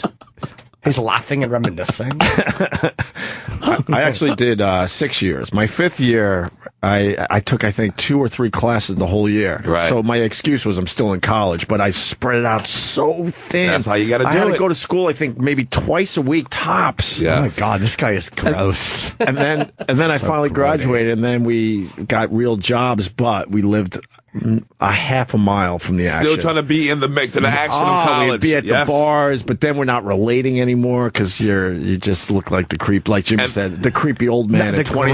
Old man at 24 years old. Then old people who came with you, who graduated and moved on, come back for like homecoming or whatever. Still see you there. You were relieved when homecoming came around because then you did fit in. You fit in again, yeah. Oh my God, it's good seeing you. I'm like, well, actually, I never left. I'm still hanging around here. He's still here. Could you take him with you? He's old and he plays songs from like 2 years ago. You're right, though. So grody. The difference between 22 and 24 at college, wow, that's a huge difference. But that's why Google and all these other businesses turned their fucking companies into just a campus. College campuses. Because everybody want to continue that life. Yeah, they understood.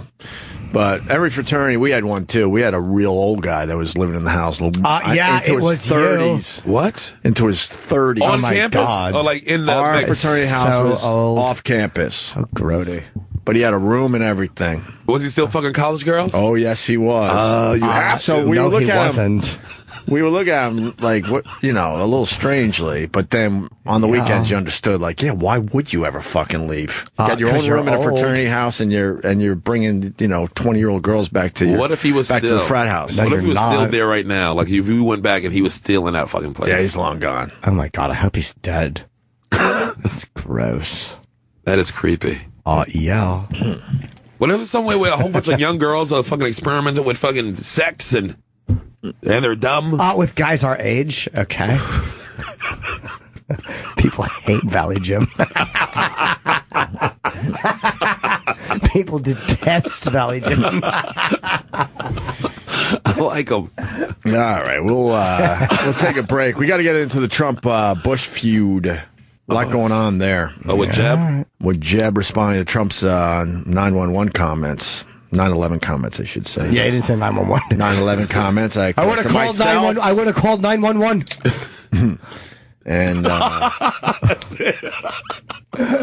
I saw the. I'll talk about when we come back. I saw a good Trade Center movie. I saw The Walk in 3 dimensions. All right, I want to know about that. I want to see the damn Martian, but I had to see the Steve Jobs movie. Fuck. It was a terrific movie. It really was. And I'm excited to talk to Jeff Daniels tomorrow, but I would have never seen it on my own. No, The Martian. But the acting was wonderful. I want to see The Martian. What's that all about? It looks like people are enjoying that one. I think it's a good movie. I rarely go to the movies, so I'd rather pick my movie.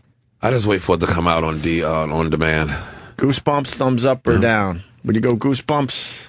I go Goosebumps, yeah. I love the books. You read the books? You read the books? Really? Yes. What are they about? Just ghosts. Monsters and stuff. Scary books for kids. Yeah. And then all the characters come to life at one time. Yeah, my daughter reads the books now. She still loves the books. I read them to her. And Jack Black's in that movie. Jack Black is in that movie. Probably makes the funny eye thing. I always enjoy that. He tends to work his eyes. This guy's good. He tends to work his eyes in movies a little bit. Every once in a while, he'll do something with his eyes. He's got to act with all parts of his body. Yeah, there's his eyes. Oh, yeah. Man, I love it. He tends to do that every once in a while. Yeah. Just a little bit. Just a little bit in these movies, right? Oh, Crazy Eyed School of Rock, Kids of Rock. That's going to be a musical now. School of Rock? Yes. Yeah. Andrew Lloyd Webber, is it? No. I don't know. All right, we're breaking here, and blah, blah, blah. Sherrod Small in studio. Yes. Wherever I may roam. 23 years ago this came out? Oh, my God. You got to be kidding me. Feeling old? You like the Metallica? What's not to like? I like that you like the Metallica. You know. But Dylan, not so much. I like Dylan. Yeah. I mean, you got to respect Dylan just because if you like music, you got to enjoy Dylan. Of course. Because he had hits all across the board. Even people use his music and add hits for themselves. And you got to respect that plugging in. Plug it in. He plugged it in. He plugged it in. That's you got to respect that shit. I told you I saw that footage, that rare footage of him down at the Cafe Wa in the Village. Right. Live on stage. This was like in 68. Man. 67, 68. That's pretty cool. Him and they had some footage of Jimi Hendrix too there, like early on. And that footage anywhere? I think you can probably Google it. It Well, might it be was on on YouTube by now. VH1 Classics or something like that. I think they had a documentary where they showed some of that footage of Dylan down there in the basement. That's the old days with Manny. Manny was filming everyone back then, right? That was even before Manny. Before Manny. Yeah, this was back when the first Manny, David Lee Roth's uncle, Manny Rothman, used to own the Comedy Cellar, that building, Elm Tree, and it was the Cock and Bull. That was the name of it. And Dylan played there? No, that was he played next door at Cafe Wa. At Cafe Wa, right? Who played at that building? The Cock and Bull. Yeah. The Cock and Bull. It was like a bar and restaurant. Was it? That's Cock and Bull. It had to be a gay joint. No, right? no. This was like some. No, this is just like. In an area that used to be known as pretty gay, they had a bar named Cock and Ball. Yep. And it wasn't Cock gay. and Bull. Oh, Bull. Cock and Bull. Yeah. Okay, I thought you were saying ball. No, that's a gay bar. I hear you. All right. All right. So Trump said his immigration plans could have prevented 9/11. Immigration? His immigration plans. Because it would have stopped what? Guys from probably coming in from Canada or Mexico. I think they came in from Canada. It would have been tougher to get into the country, I guess is what he's saying. Or maybe from Saudi Arabia. Where they came from. Saudi They never would have stopped visas. the Saudis. Saudis never get stopped from coming in. Right. I don't care what kind of security you got. It's a quick clip. Let's play this. It sets the stage for Jeb Bush responding. Something you said on Friday has stirred up some controversy about George W. Bush and the Twin Towers. When you came down during his reign. Jeb Bush responded to your comments with a tweet. He said, "How pathetic." Question, do you blame George W. Bush for 9/11? Look, Jeb said we were safe with my brother. We were safe. Well, the World Trade Center just fell down. Now, am I trying to blame him? I'm not blaming anybody. But the World Trade Center came down. So when he said we were safe, that's not safe. We lost 3,000 people. It was one of the greatest, probably the greatest catastrophe ever in this country. If you think about it, right? What would you have done? Well, I would have been much different, I must tell you. Somebody said, well, it wouldn't have been any different. Well, it would have been. I am extremely, extremely tough on illegal immigration. I'm extremely tough on people coming into this country. I believe that if I were running things, I doubt those families would have, I doubt that those people would have been in the country. So there's a good chance that those people would not have been in our country. With that being said, I'm not blaming George Bush, but I don't want Jeb Bush to say, my brother kept us safe, because September 11th was one of the worst days in the history of this country. Yeah, that wasn't a safe Something day. you said. That's a good answer. Yeah, that's not unreasonable. Yeah. And you're right, the Saudis, 15 of those 19 were Saudis. It's like, stop it thinking we're going to keep Saudi Arabians out. No, you're not. You're not. Mm-hmm. No, you're not. That's like turning away big spenders at a Vegas casino. Right. Yeah, because the guy smokes. Well, we can't have him in here. He's got cigarettes. He's got $8 million. All right, let him shit in her mouth. You, lay down. Yeah. What do you mean? I'm a casino host. Open your mouth, pig. He's shitting in it. He's what we call a whale. Yeah, he's a whale. You're allowed to do whatever the fuck you want if you're a whale. So then Jeb Bush was not happy about that, and we'll play some of this. Yeah, but there's some good parts in this. There are. Yeah, he calls Trump a cunt. That was really surprising. I can't believe Jeb said, did he say cunt? He said it nicely, though. He's like, he's kind of acting like a cunt. I'm like, what? Oh, Jeb. The thing to notice about this, which is unfortunately a visual, is that Jeb Bush does not look presidential for 1 second. No. I don't think he's presidential at all. He has no charisma. He's got that low energy that Donald Trump pointed out. He just ain't got it. He's ain't got that it factor. Even George W. had it. Yes, he's a very underrated politician, George Bush. Much slicker guy than people thought he was. He knew how to, like, country boy it off. Yes. I'm a regular guy. Yeah. But man, he was a very underrated Who was the last president that was kind of a dud as far as his personality went? His father. The first Bush. Yep. Yeah, there's your answer. Yeah. But in general, these guys have a lot of charisma. A lot. Whether you like them or not, they always have that big personality. Yeah. Jeb does not have that. Zero. Now here with us in the flesh to respond is former Florida Governor. Already looks uncomfortable. Yeah, he's in his own head. Thanks, Jake. So, what do you about Mr. Trump's remarks about 9/11 and your brother? Look, my brother responded to a crisis, and he did it as you would hope a president would do. He united the country, he organized our country, and he kept us safe. And there's no denying that. The great majority of Americans believe that, and I don't know why he keeps bringing this up. It doesn't show that he's a serious person as it relates to being commander-in-chief and being the architect of a foreign policy. Across the spectrum of foreign policy, Mr. Trump talks about his head moves a lot when he talks. Yes. What is he, Indian? Well, his head moves a lot. But I think that's new. I think because he's really, it's in his head that he's a low energy person, so he's trying to do anything to make it look like he has energy. You don't need a Red Bull. It's not going to help. His head is literally moving nonstop. My God, stop moving your head. As though he's still on The Apprentice. I mean, literally talking about Syria, saying ISIS should take out Assad, then Russia should take out ISIS, as though it was some kind of board game and not a serious approach. This is just another example of the lack of seriousness, and this is a serious time. Stop saying serious. We're under grave threats again, and I think we need a president with a steady hand. And a shaky head. A steady hand and Katharine Hepburn's head. Fucking asshole. The hand of a surgeon and the head of a fucking Parkinson's patient. Lots of energy, only in the head. Steady as she goes with the old hands. It's at all possible that your loyalty to your brother, while very admirable on a personal level, might be, in some ways, a political or policy liability, blinding you to mistakes he made. No, I mean, so next week, Mr. Trump is probably going to say that FDR was around when Japan attacked Pearl Harbor. It's what you do after that matters. We can kind of see the difference between those two things. Yeah, is you know. He was only in office for what? How long? The Japanese didn't do it with American planes that they got on. And it wasn't done, you know. How long was Trump? Jesus. I didn't even fault George Bush in 11. I think that you shouldn't fault him. But how long was he in office? He was like in office 8 months, something like that. At that when it first happened? Yeah. 6 to 8 months. When did you start? February, right? Yeah. January something. Like 7 to 8 months. January 20th, usually the January. It's about 8 months he was in office. Yeah. That's the sign of leadership. It's not does anybody actually blame my brother for the attacks on 9/11? If they do, they're totally marginalized in our society.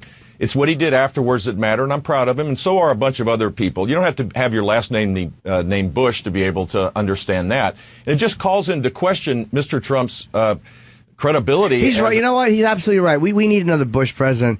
I mean, because it's cool, and we need to have only two families running. If it's not a Clinton or a Bush, we shouldn't even look at them. I totally agree. Okay, but he even knows. He doesn't even use his name in all the posters and stuff. It just says Jeb. Exclamation point. He wants people to think that maybe he's not a Bush or something, which is kind of nuts. Like he might be a black sheep. Just fucking own it. It's Jeb with an exclamation point. Yeah, it's chief and an architect of the next generation foreign policy, which we desperately need in this country right now. Obviously, Al Qaeda was responsible for the terrorist attack of 9/11. Wait a minute, it's the first I'm hearing of this. What is this guy doing with his fancy accusations? He's going to feel silly. He's like to be like that fucking reporter in Michigan. He's going to come back, we're very sorry, it was not. It was the American government. It's an inside job. I saw Loose Change version 41, where they change everything again. Fucking assholes. But how do you respond to critics who ask, if your brother and his administration bear no responsibility at all, how do you then make the jump that President Obama and Secretary Clinton are responsible for what happened at Benghazi? Jack Tapper coming in hot. The question on Benghazi, which is hopefully will now finally get the truth to, is was the place secure? They had a responsibility in the Department of State to have proper security. There were calls for security. It looks like they didn't get it. And how was the response in the aftermath of the attack? Was there a chance that these 4 American lives could have been saved? That's what the investigation is about. Can't compare Benghazi to 9/11. Stop it. We can't. It's a foreign country. I mean, I'm not saying that they did it right, but 4 people killed stinks. Yeah. Not the same as September 11th. Does he even want to be president? We got college campuses, people getting killed every day. Yeah, there's more people killed in fucking Virginia Tech than there were at fucking Benghazi. Who's protecting us? That's the song I'm working on. Who's protecting us? That's all I got. That's it. Boo. It's not a political issue. It's not about the broad policy issue. Were we doing the job of protecting our embassies and our consulates? And during the period, those hours after the attack started, could they have been saved? But he's saying the exact opposite of what he said before. The people who blame George W. Bush are saying that he didn't protect the country properly before the event. Right. And he's very conveniently using that excuse for Benghazi. Jeb was doing way better in his race. before he was talking. Yes. Before he opened his mouth, I thought he was going to win.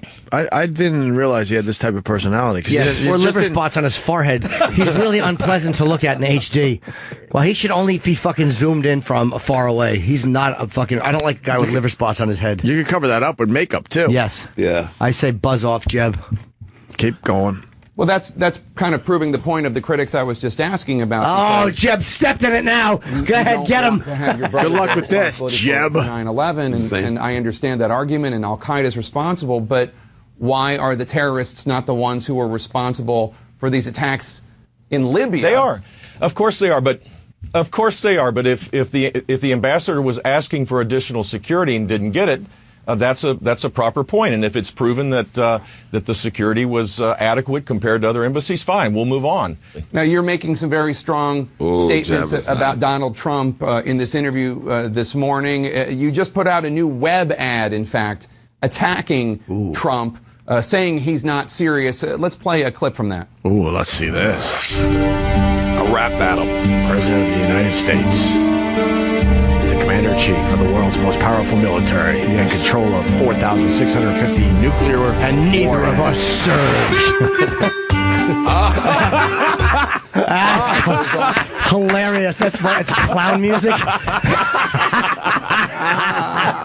I haven't seen that yet. Oh, that was good. Very funny. I have not seen this Please, yet. can we hear that again, that musical? Oh, God. Oh, that was great. That's clown music. Explain what's under the clown music. Trump just fucking fixing his hair. And fixing his clown hair. Because he makes fun of his clown hair. They go with the record scratch, too? Yes.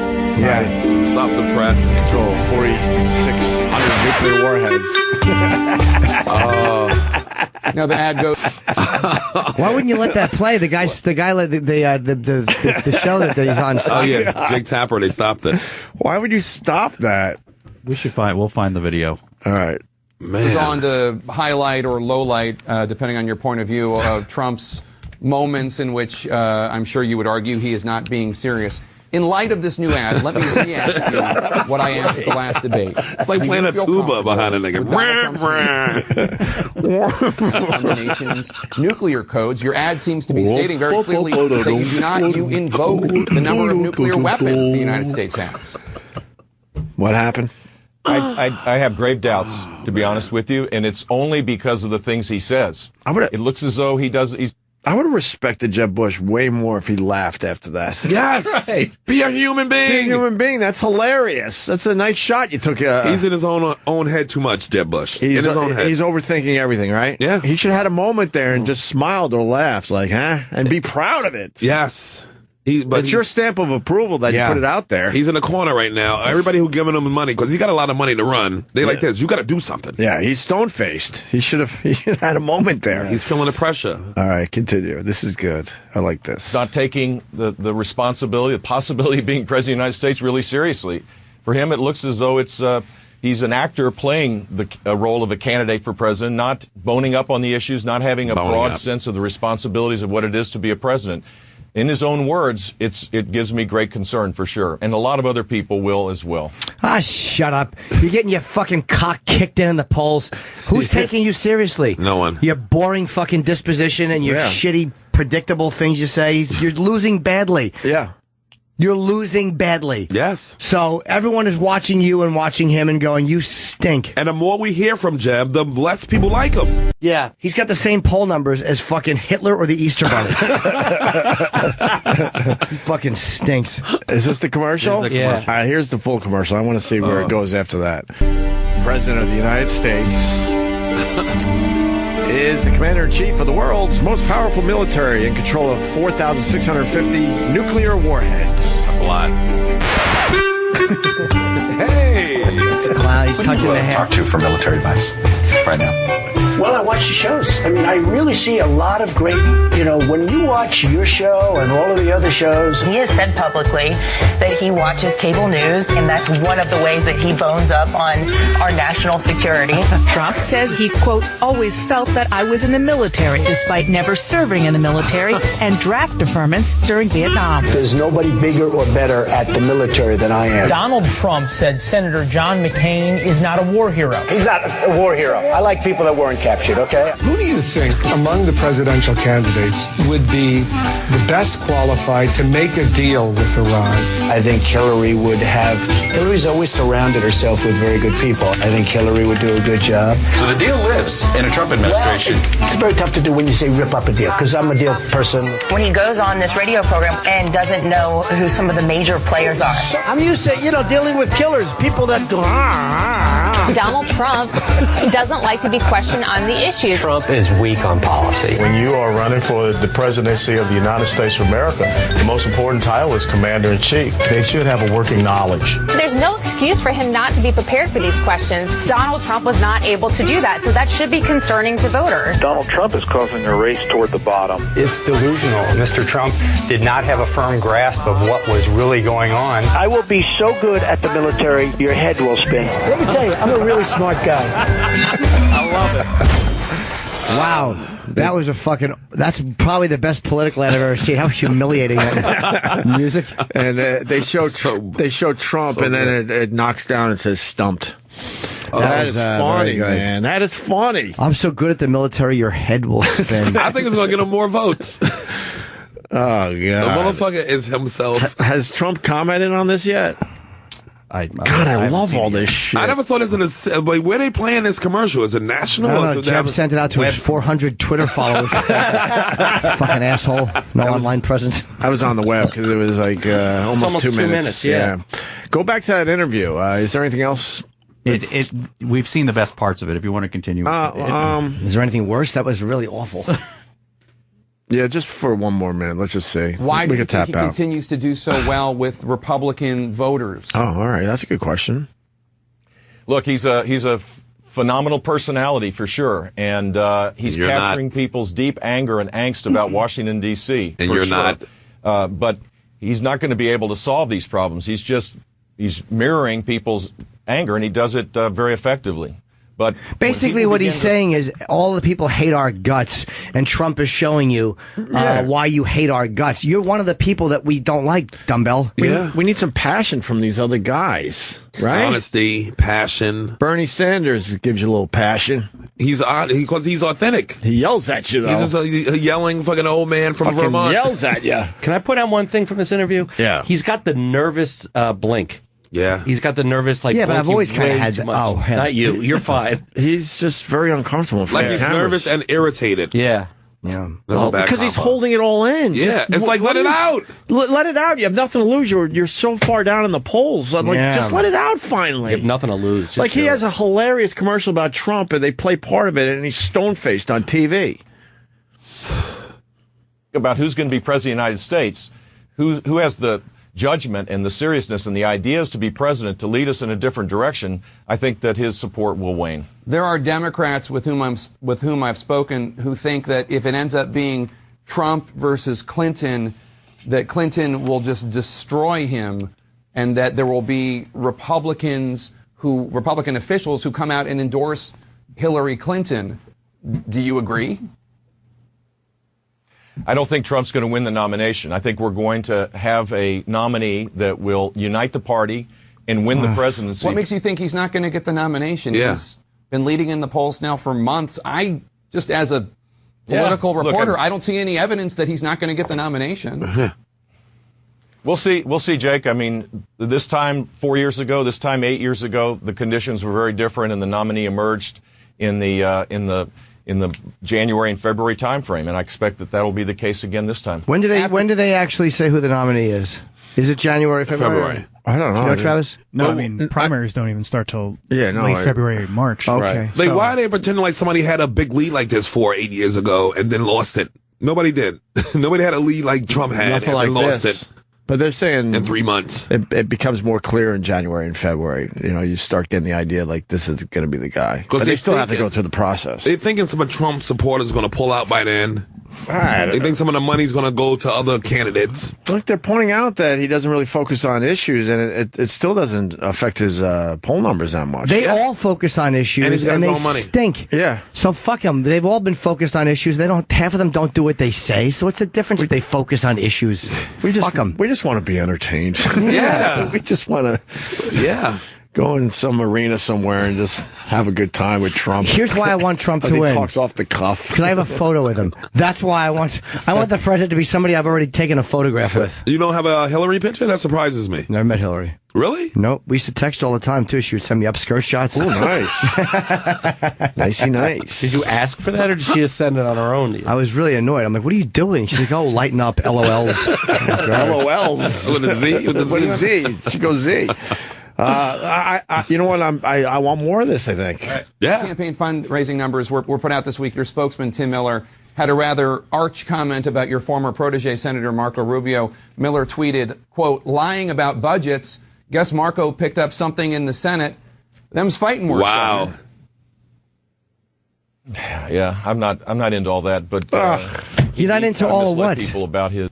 And that's his campaign manager said that, right? About a guy that he was a mentor to, yes. Marco Rubio. Yes. And now they running for the same office. Yes. And they turning on each other. Yes. And he can't even keep it real with that shit. I'm not into all that. I'm not into all that. What are you talking about? What are you into? What? The dude works for you. Who said it? I don't know what this guy's into. Mexican women. All right. Okay. He's probably a big submissive. That's his wife is Mexican. She probably pinches his nipples, All right. smothers his face with her nice hiney. Oh, you know gives she his does. nips a pinch. They have a wonderful relationship. I'm sure they do. Mm-hmm. I like Mexican girls. Mexican girls go in. They're awesome. Oh, they go in. About his fundraising results. That's fine. Look, the process part of this is not my motivation to run. I believe we can grow our economy at a far faster rate and have a set of concrete plans to do that. And I think on foreign policy, we've done the exact same thing. So each and every day this that is just campaign, like listening to Trump. Yeah. You know what? He's good for old people. He seems like he'll make old people feel safe and secure. Oh, That's yeah, why he okay. did well in Florida. But you could go back 20, 30 years and hear these candidates say the exact same thing he just said. Yeah. The exact same thing. Go ahead. I focus on those things. You probably watched some of the Democratic debate the other night. These guys are you just want to be the tedious. Republican that takes on the nominee, still likely to be Hillary Clinton, according to polls. How did she look to you? Did she look tough? Did she look beatable? She looked beatable because of the ideas she embraced. She did a good job in the debate for sure. it's really She's a fucking- smart person, no doubt about that. But every chance she had to lay out a different I'm tired approach. of this stiff. Can we stop watching At this? least he said a woman was beatable. She That's what definitely we looked do beatable. share. Good old Sherrod. He promotes domestic violence. She's definitely looked beatable. I'm starting to listen to this guy. Yeah, you know what? He's 100% behind fucking smacking Hillary around, this guy. He hasn't taken any shit. Now, we do have another Jeb Bush clip. Oh, but this God. No, this is good. This is Is good. it good? Why? Yes. Is the audio broken? This is, Does he He's say had a little clit? trouble here, and nobody helps him. Okay. Yeah, this is good. This one is good. We got to bring creativity it back. to the process as well. So I was thinking you were going to bring up the tragedy that took place. I'll never forget that when I went as governor of the state of Florida on the tarmac to for a tribute to the astronauts that died in I think it was 2005, wasn't it? Or two? No, well the the tribute, he said. Kristen McCollum? yeah. No, the other one. Well said. 2002. I remember everything. In the 2000s. Oh, he's panicking. Nothing. Oh, he's panicking. And he got pissed off. And he got angry. Oh, He's that was mad so at great. himself. Go back. take it back. Wow. 2002. I remember everything. In the 2000s. It was horrible. And it's that this is a dangerous endeavor, but it's worth us for all sorts of reasons to be engaged in it. He has his brother's mannerisms with his hands. When I just watched him from the side. He's like W with his hand. They have that thing. He's just a fucking frump. He just doesn't. He commands no respect and no attention. He's like me trying to order a drink in a bar when there's hot girls around. I literally, no one has ever not gotten a bartender's attention better than me. I am fucking invisible. Excuse me, can I? You look right over me. It's fucking. That's exactly how I know how he feels. That's me every time I'm in a bar trying to get a club soda. Really? Yes. He does no not. respect. No respect. None. Zero. I don't command any respect. Zilch. He has no personality. Yeah, he ought to be fixing his tie. I tell you. 2000, I can't remember. Hey, Dr. Vinny Boom Bots, he remembers this accident, doesn't he?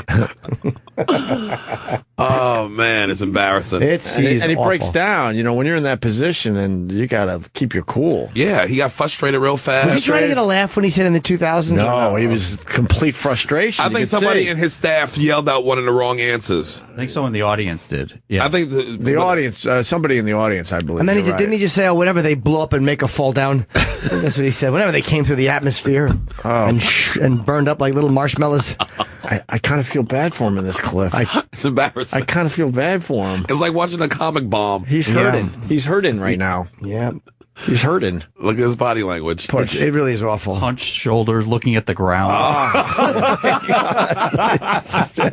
He's so defeated. For Pete's sake. Oh, man. He wants to be anywhere but that place. It's horrible. And it's that this is a dangerous endeavor, but it's worth us for all sorts of reasons to be engaged. Worth fuss? Yep. You remember what your question is? I got two, though. No? All right, that was it. It just kills all of the energy in the room. Where did they heliport that black dude from? He's the only black dude there. Yeah. He's way hipper than the whole room, so it's not even an old black dude. He was casted. It's like, get Reginald from the mail room. He'll come up there and ask a question. Yeah, they got him from a casting call. To ask two questions. Yes. Not one, but two. Brutal. That was a terrible clip. Wow. That's uncomfortable. Trump would have had us entertained the whole time. Oh, yeah. You'd be like, I don't remember the name. Oh, well. Who cares? Yeah, we'll there's a way to handle that. Look, sorry, I can't place the date. It happens. Right. And they're all nodding in the audience. They're with him, like, come on, you can do this. You can do this. You can do this. Even with the SNL thing, Hillary did the skit on SNL a couple weeks ago. It was huge. Mm-hmm. And now Trump's coming in. He's hosting it. Yes. So it just seems like that's a big star move. That's going to help him in the polls, too. How can it not? It's not going to hurt him. He's made for that shit. Made for it. It's going to be unbelievable to see him in the different skits. I want to see him go there with something. Imagine if he did really tasteless ones. Yes. He played a pedophile or a murderer or date rapist. Plays Cosby. Does this vicious date rape. The Cosby sweater? Yeah. Just goes in blackface as Cosby. Yeah, blackface as Cosby doing rapes. They should make him a border patrol officer. Just get Yes. Come on in. He'll probably only play himself. I can't see him playing anybody else. He has to play somebody else. Will he? He has to. Did anyone see speaking of commercials, we just played that Donald Trump commercial. You see the participation trophy commercial they did? I did, the car commercial. You saw it last night? I did. No, I've seen it the other day. I saw it for the first time yesterday, and I'm sitting there like, bravo. I wonder if they're going to get some heat. What car is it for? That's right, the Sorrento. Yep. Is this the actual clip? Yep. Yeah, we'll... bullshit, do they have him pull off the fucking tag on the thing? We'll tweet this out. So I don't know. You got a kid and a father. They're leaving the trophy ceremony after a really good football season. And this is what goes down. Let me see that. Participant. Participation trophy. But we won every game. Why did we get the same trophy as all those teams we beat? Are we going to start ending games with hugs instead of handshakes? No. He takes off the participation thing. No. And he writes champs on it. And he looks around. He's stealing that car. And then he gets in. Here you go, champ. Bravo to these people. Here you go, champ.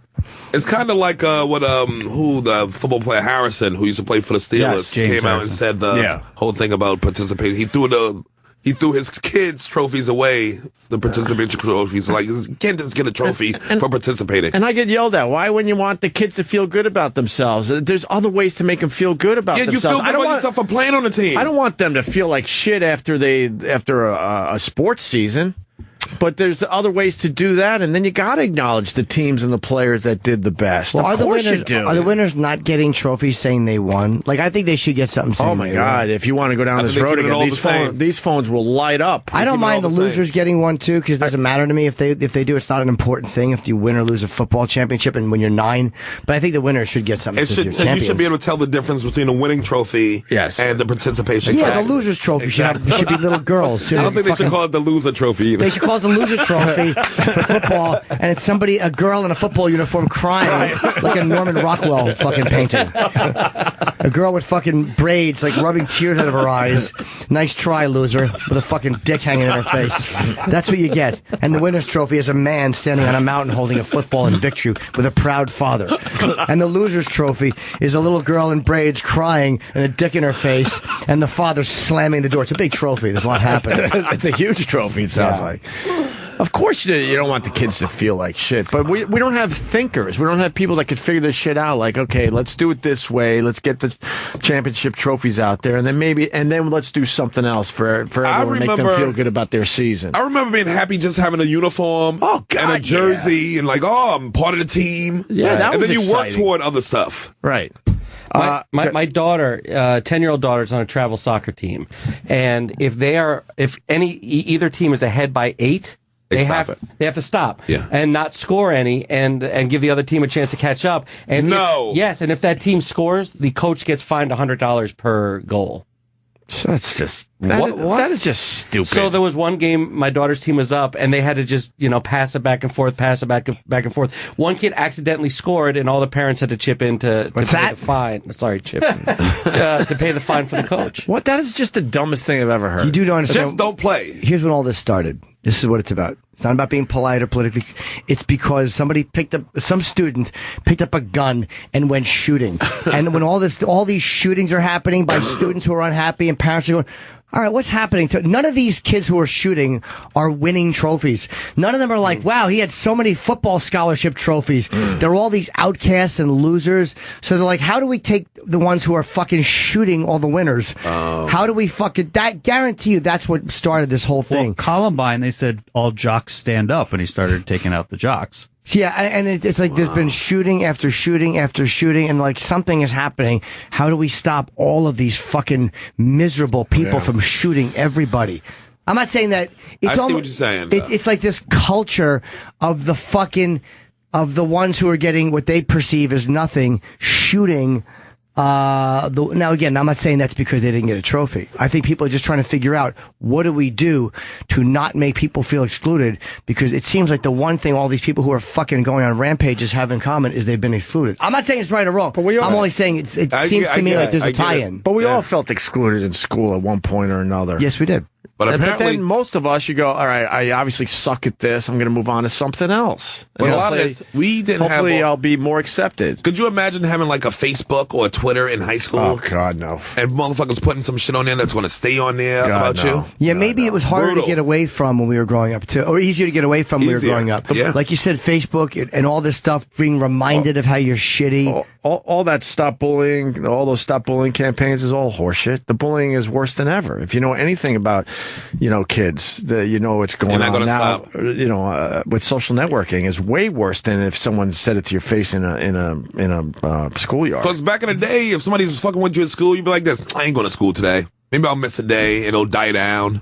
But now you stay home and you can still see them talking shit about you on the Facebook and Twitter. Right. You can't get away from it. Being a bully is also frowned on now, though. Like, if you're in school now and you're called a bully, that's like a negative. Back then, it was like, yes, I am a bully. Like, I was never one, but you know what I mean? Like, if you were a bully back then, it wasn't this big deal. He's a bully. Yeah, go fuck yourself. But now it's like a horrible thing to be called a bully. It's like a racist, being called a racist. Yeah. I said it. I was in one of the playgrounds in New York City with my kid, and there was a kid acting up being a bully to this kid. He starts screaming, bully, bully, right away, and the kid panicked, the one that was doing the bullying, I'm not a bully, and left the situation immediately. Jimmy's absolutely right. I saw it with my own eyes. No one wants to be called a bully in these playgrounds. So maybe it worked. Maybe this whole media push. But then that same guy goes home and starts bullying with the social media. Yeah. Yeah, social media bullying stinks, although I'd take that to have my fucking head put in a toilet. So that happened to you? No, I was not bullied because it was funny.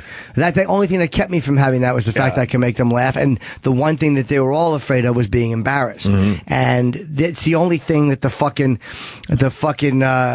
non-fighting kid has over the fighting kid. So it helped you in a way, just like it helped you. Being funny. Yeah, well, in a way, no, that was a reflex next to being afraid was being funny. So it was like that. Thank God I was funny. But fear is a good thing sometimes because it motivates you to work on other aspects of yourself. Your personality. Yeah. And move on to something else. Yeah. To Justin's point, when I used to watch my nephew play football, same type of situation. If they were up by a certain amount of points, I forget now, the whole first team had to leave the game until the other team caught up. I'm like, why not just stop the game? But if you're a player and you're a starting player, now you're not going to play up to your potential because you know if you go too far, you're going to be yanked out of the game until the other team knocks down that point difference. Why that not is so stupid. That's the dumbest shit. That's such a bad lesson to teach kids. Of course, it's like so you bad. actually have to back up now. You got to back up with your skills. Look, it's like Little League World Series.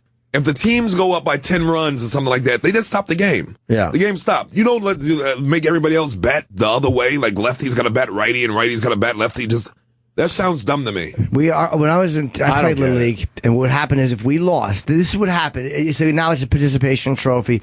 If we lost, the coach would fuck all of us in the mouth. Well, that's tough, man. I'm for that. That's a tough coach. Yeah, I mean, you play a little hard out, though. You play a little hard out. I don't want to get fucked in the mouth. How many games did you throw on purpose, Joe?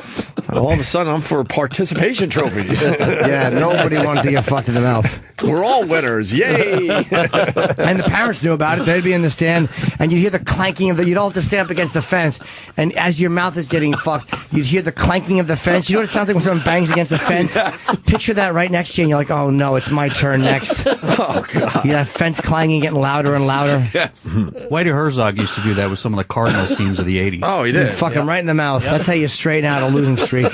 He woke them up, though. Yep. I remember Ron Guidry walked two people in a row, and Billy Martin fucked him in the mouth right there on the mound. Did you go to Penn State? Man. Speaking of baseball, this is a quickie. The Casey Stern thing. I saw this or heard this, actually. Let's play it for the people, and we'll tweet it out. At it again. We'll show you as we continue on TBS. Boom, motherfucking. What did he say? Boom, motherfucker. Boom, motherfucker. Well, it's just, It was just on dumb. air? If you know that you could be on air, like, you shouldn't just do that because you know people get caught all the time. It's just stupid. I mean, it's a sport. Yeah, whatever. That was TBS, though. We could handle a curse. Relax. Yeah, it's not an FCC violation. We could handle that shit, right? During a baseball game, I think it would be all right. Steve in Buffalo. Steve. Yes. Hey, what's up, fellas? Hey. I'm just listening to this stuff right now, and it's amazing to hear that kids have to stop, halfway through the game if they're beating another team by so many scores. In my opinion, people don't practice a sport so that they can only get to so many points to stop playing. They practice to win. That's all it's about. It's about winning. Give the kids something to practice for, not just to play until they hit 20 points over the other team. And if you ever were into a sport, when you got your ass kicked, those nights were easy to sleep. Because you knew. No, it was the games that you lost by a point or something that would be with you for days or until the next time you played. But if you got your ass handed to you, you just slept like a baby. I remember when we was in Little League. We were in Little League. We used to play the Puerto Rican team from Coney Island. Oh, Jesus. Now, these motherfuckers. What the fuck? It's like playing the Yankees. They had a Puerto Rican team? There was an all Puerto Rican team, and this was the Coney Island Puerto Rican team. Like the other Puerto Rican teams was even, like, these are the ones who really play. Coney Island was the best Puerto Rican team. They used to beat us by like 21 points. You just knew going in you had no shot. You had no shot at it, but we just tried to get better. When we lost by like a run or two, that's when it hurts. That's why you practice. You practice to win. And these kids, I get the bullying and stuff like that. But if you have a bunch of kids that practice to only get to 10 points over the other team, then what's the point of, really practicing hard? You only go 50% of practice because if you beat a team by so many points, you're going to stop playing. That's not fair to the kids. Do you think it's just about winning, or is it about fucking healthy comp? And I'm kind of playing the fucking stupid devil. I don't have kids either way, so I have no investment in this shit. But if you're winning by 10, and again, it's not like professionals where the other team really can come back and win. If you're destroying a team that does kind of suck, and you're murdering them, is that good sportsmanship to continue destroying them? No. No, I'm not saying that. And I get where you're coming from, Jimmy, because I have a degree in sports management. I do too. That's why I'm asking. Yeah. I played sports in college, so I get where you're coming from. And, absolutely, I'm not saying go out and stomp another team just because you can do it. But what is it really teaching kids if you're beating a team by how many points that you have to look at your kids if you're a coach and tell them, okay, stop playing or pull out the first you did too well. So now, when we were growing up, it was simple. When the game was out of hand, all the starters came out. Yeah. And then I got to play. I was in a couple sports where I was the guy that came in and late. when you scored, they was like this, Oh, they all freak out. But that's how it was done. Like the coaches knew, like, okay, this is not even close anymore. And then they would take out their starters naturally. It just made sense that the game was done. Put in Opie and put in Slow Timmy. It's not right. Slow Timmy. He's got jeans over. He's got his shorts over his jeans. Yeah. Which way, coach? I tried a lot of sports growing up. But in the NFL, they'll do that too, not because they're beating someone badly, but if you're up by X amount of points in, say, the end of the third quarter or early fourth quarter, sure. If you're killed, a lot of times they'll pull out the starters, or if they need them for the game next week, they'll pull out the starters. A lot of times they do that for strategic reasons. Well, you don't want anyone to get hurt either. So yeah, exactly. You want to rest your players. When I was talking about my nephew earlier, by the way, that wasn't late in the game. That's why it's a problem. It was like the second quarter and they were killing them. Wow. And all of a sudden they all had to sit until the other team caught up. That's when I think it's a problem. But even if you see like some of these high school games, like if you read the newspaper and you see some of these scores, Sarah J. Hale beat somebody for 100 points or 98 points. 98-3 or whatever. Yes, that's not what is that teaching? Yeah, but right. I think you're totally right, Oak. If you're beating a team by so much, pull out the starters and put in, second string or whatever it is. But I don't think it's right, that you should tell your kids, stop scoring or whatever. You got to back up. With you. That's got to be up to the coaches when the coaches really realize, okay, this game is completely out of hand. I'll take these guys out, give some other players, a chance to play. But some of these leagues, they force you to play every kid the exact same amount of time as well. Yeah. All right, yeah, I'm totally with you. I agree with you guys. But like I said, I don't want any kid to feel like shit. But I just feel like, as parents, you could get together and figure out a way where all this would make sense. Maybe separate the kids, have elite teams, and then guys who are trying to learn the game. Yeah, there's not enough. There's probably not enough to do that. Probably. There's just not enough. But then the thing is, because now I'm in this kid world, you talk to the parents about this stuff, not just on the radio, and they're like, yeah, this is all bullshit. I don't know why we're doing it this way. And it turns out it's a very small minority that controls how all this is done. It's like individually, parents don't feel that way, but when you put them in a group, that's what comes out of it. My kid went to a school where he wasn't allowed to wear Halloween costumes, which is ridiculous. He's a tiny little kid. He doesn't understand a possible religion angle to this whole thing. So I talked to him like, yeah, there was a kid a few years back. This is true. A few years back, felt a little, uncomfortable being in the classroom without a costume, so we decided to ban costumes. That kid's not even in the school anymore. Right. And they started the policy because of something that happened years ago. And you look around at the parents and they're like, our kid can't wear a costume on Halloween. This is bullshit. Who's for this? And not one person raised their hand. They all wanted their kids to go to school in a costume, but the policy was set years ago. In the school, here's when the school would ignore this stuff. If every time they got sued by some cunt parent, if the other parent said, we'll foot the legal bill. Right. Never going to happen. You're right. So the reason this stuff is the way it is, again, I always blame the people. It's not the school. They don't give a fuck. It's the fact that somebody sued or threatened to sue or complained. You're right. And everybody likes to fucking litigate.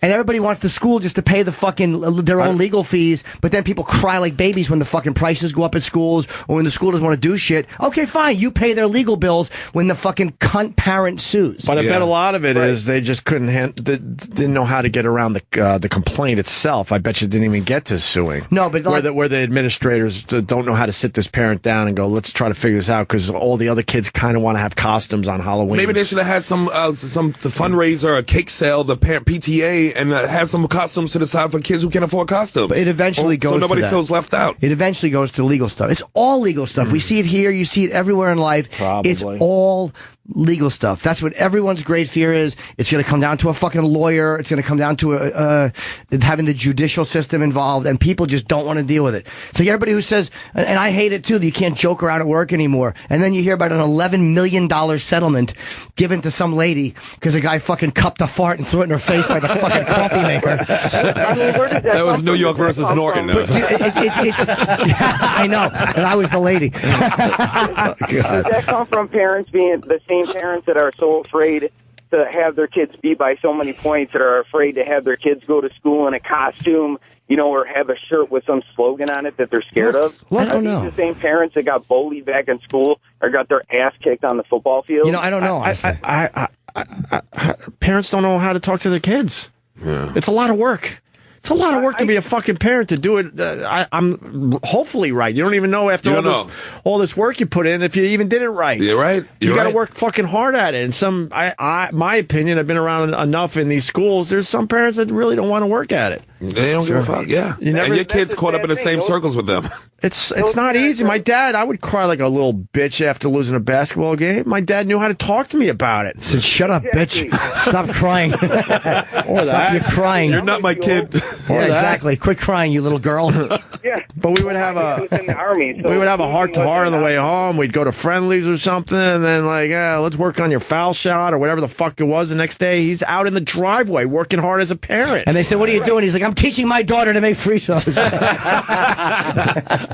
I'm sure your father still felt like he wasn't doing enough, probably too. Huh? Parents never felt like you're doing enough, or you don't know if it's going to work out. Yeah. So he might have felt like maybe I'm not doing enough for you, but you did. It stuck with you. I feel like that toward my own kids. I'm not some superstar parent. I don't know. I work hard at it, but you just don't know in the end. Yeah. Yeah, but if you're a parent and your kid sucks, don't you think you should have enough balls to tell your kids, well, maybe you should try drama club or something. Get off. No, you sound like a dude without a kid. No, you will not tell your kid that. If they have passion for it, then right. I knew it. If they don't care, then you might be like, all right, let's move over here and maybe try something different. I don't know. But if they care about it, you're gonna be like this. You're a winner, and we'll work on it. If you really care, you gotta help them get better, or right. Someone on Twitter said, "Hey, Jim, we already paid the bill." He said, "Fit the bill for the schools getting sued. It's called taxes." The taxes don't cover the fucking cost of litigation. Right. I'm not saying that it's right to sue the school. I'm saying once people start getting sued or the threat of suits, everyone knows. That's why anyone who acts like a certain way at work, any of you guys who are in offices right now who want to do stuff, you can't. Because you'll get fired by human resources, and the reason you'll get fired is because the company is gun shy because of lawsuits. Mm-hmm. They're scared of getting sued by somebody. They're scared of getting sued for discrimination, whether it's jokes or whether it's certain, sexual. I'm not saying that. I'm sure some of the lawsuits are right. So we've made the workplace a shitty environment. It's too bad because most of the jobs suck to begin with, but you're in a nice environment. When we were growing up, I was in a bunch of office settings. It was kind of fun. Right. But now you got we have a very cool, I can't even call it a job, but when I walk these halls, I just nod at women, just nod. You're too scared to say anything. Yeah, not me. Nice tits, Margaret. Cleavage is looking wonderful today. That's where it starts, when there are kids on the sports field afraid to score so many points, and they grow up and they're in a cubicle ready to hang themselves in the bathroom as wax dental floss because they can't say. But I want to make it perfectly clear because I get hammered on this point. I don't want any kid to feel bad about themselves. I just feel like there's definitely a better way to do it. Yeah, you'll find what you're good at. You don't have to be good at everything, or might not be good at the thing that you want to be good at, but you're going to find your shit as a kid. All right. There you go, Sherrod. And you know what? It gets better. It's good to get your teeth knocked out every once in a while too. Yeah. Right? Definitely. Yes. Get knocked on your ass. It's not fun at the time, but somehow you learn and grow from that. Yeah. As long as your dad's not knocking your teeth out after you lost the game by 10 points, right, Hope? No. Yeah, no, my dad was he was all right. Good. He wasn't a Friday night's lights. No, he was all right. He never raised his fucking voice. Well, you didn't hear what he said about you. He was nice to you. He was like, hey, you did a good job. We'll go out and shoot foul throws, but you weren't on the phone. Why is he screaming on the phone? Who's he talking about? What girl? Why is he yelling? All right, thanks for having me on, fellas. All right, Stephen Buffalo. All right, later. Bad loss for the Bills. That's right. They lost. They're playing the Bengals, so. The Bengals, good for them. 6-0. They got a crew. Didn't they beat the Ravens too last week? Or didn't They've beaten everyone. They're 6-0. What would it be? Yeah. One of the last. Well, we got 5 left, right? 5 undefeated teams. Like I said earlier, Patriots, Bengals, Broncos. Broncos undefeated. Packers. I can't believe that. They pulled it out last night, too, in overtime. Wasn't it overtime? Yeah. It was. Packers and the Panthers are the other teams. The Panthers is surprising me. Cam Newton, that motherfucker is a problem. You like the Cam Newton? I mean, he's like 6'6", 250, and throw the ball 60 yards off his knees. Jesus. Motherfucker. That is a problem. Wow, the phones are lit, see? Every time with the trophy. And it's not, we never get one person going, look, I like it this way. With the trophies? Yeah, we take those calls, no problem. Because it's frustrating as a parent, or just somebody, as a coach, you can be a high school coach or whatever, just frustrating to have to put caps on it. Just in the game, if it's a blowout. Yeah, put the second string in. Yeah. Put the second string in, too. And have fun. Travis got a nice pull for the break. A little Patrice O'Neal that brings some of this together. Nice. That's good. Make us all sad. Sherrod, what do you got going? When I wrote that article, I had Patrice and Greg Giraldo on mine, too. The Tracy article. Sure. Because that article is really just like a eulogy for a nigga who ain't dead. Right. And I think that's why Tracy liked it. Usually we don't get to tell somebody how much you love them before they go. I always hated that. All that nice stuff is said at a wake. Yeah. Yeah. It was brutal. If you know your Pops is on his way out, you might want to put a little party together and say, hey, Pops. Let them know now, you're man. all right, man. They're going to say some great shit about you when you're fucking stiff in that coffin at the front of the room. Just don't put a time frame on it. They're going to say a lot of shit about you in a couple of weeks when you're laying there in that box. I just wanted you to know you're okay with me. Let's have a Miller. I'm dying? I'm with you on that. You always hear all the good stuff about a person after they can't really hear it. Oh, and then you hear this. Oh, they heard. No. Oh, they were looking down. No, they weren't. They heard everything that was said today. It's much better to get I it like to think that, but I'm not there. All right. So, did you remember what else you wanted to promote? I did. I'm shooting a pilot on the 28th. I did sell that show. Oh, that's great. What airline? American. I want to make sure I'm not on that flight. Get it? Yeah, we got it. I got it. What are you shooting Get for? A&E. I sold the show to A&E with me and Christian Finnegan. Oh, very nice. Finnegan. Very nice, buddy. What's the show? Yeah, what kind of pilot? We don't want to say the title yet, okay, but fair enough. he's shooting on the 28th. Is it a game show, a reality show, a comedy, a sitcom? Food. It's just on A&E. Just a show. You and food. No food. A&E. A&E. It's just like life. It's about life. What's on A&E now? Good question. What do they call themselves? Storage Wars? Arts and... Storage Wars. Oh, no, you're going to be opening shit. No, we're not doing Storage Wars shit. No, we're definitely not doing anything like that. What are you going to open? Ours just going to be more about, situations and fish out of water stuff. Port Authority lockers? What are you opening? It's Al Capone's vaults. Oh, you're opening shit for A&E. My God. Oh, Jesus. What the fuck? That's all they want on that show. On that channel. It's just opening shit. Is it a Rove McManus project? No, it's no Rove. But I'm just doing it with the same company that I did Lie Detectives with, the production company. I don't know what Lie Detectives is. That was the game show that I did for Game Show Network. Oh, okay. Yeah. It's right. It's going to be good, though. Manhole fucking covers hooks in the water. It's going to be, yeah. Manhole covers opening No, those that's up. right. Let's see what's under here, America. See where they go. Nothing. God, I want to go and check out some manhole covers. Do you really? Yeah, I just want to open them up and go down and see where the fuck they A live. manhole cover, those are called underpants. Yes. Manhole. A hole in a man. Yep, should have went to break on that one. There's going to be at Comedy Works in Albany this weekend. Yeah, overwhelming demand. Great. Charlotte, North Carolina, a bunch of other stuff. Oh, nice. All right. What's the club in Charlotte? Is it the Funny Bone? Comedy Zone. Comedy Zone. Yeah. That's an awesome fucking room. That is a good room. There's a good Comedy Zone in Jacksonville, too. I like that room. The one in the hotel? Where the pool's right there? Yes, I do like that one. Yeah. All right. They got cheap drugs in that hotel. Well, I don't do drugs. Well, lucky you. Stop with the drugs. I'm talking about like weed. It's good weed. No, weed's not drugs. I'm not talking about white boy drugs. You and your speeds and your... Weed's not drugs, right? It is the way I smoke it, with cocaine. Oh, Jesus. WikiFeet is such a good site. Huh? Whenever you see a celebrity and you want to see what her feet look like, you just go to WikiFeet and they have it. WikiFeet. Yeah, this girl's big feet from Fox. Cool. Very nice. Trump facing questions over whether he's serious enough to be president. Big headline on Fox News right now. What's that, Trump? Yeah, Sherrod Small killing it for us today. Thank you, Sherrod. Thank you, sir. And I will be on CNN today. What? Yeah, I'm going to go ahead and go in there and talk about Eddie Murphy doing some comedy last night, I guess in D.C. or whatever. I don't know what he did. What kind of comedy? I think it was like the Lincoln Center. Well, that's where they do the Mark Twain Award. Mark Twain, yeah. Did he do actual stand-up, or did he go out there and just was funny for a little bit? I'm trying to get all the info now, so I'll be prepared for that for CNN today. You want to have an answer. Both would get the laughs, but one would be a prepared set, and the other him just being funny. Everybody's been waiting for so long to see him do any kind of stand-up, and I know that he said before that he was apprehensive about it because when you go to the clubs and try to practice stuff and try out material, people would tape it on their phones and send it out. Right. And before it's even done material, and then they'd be like, Eddie lost it. You know what I'm saying? He's rich enough. He should get the people to come to his house. Yeah. Drop the phones off at the front door, and you sit there.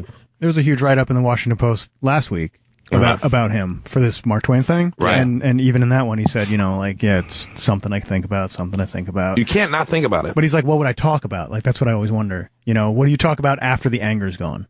Yeah, just how about you're a funny guy, Eddie. No, he's fine. He's not saying he's not, right? but he's like, he's said it's always something I go back to. How about it, how about fucking, just whatever you want to talk about as a comic. You don't have to be angry. Right.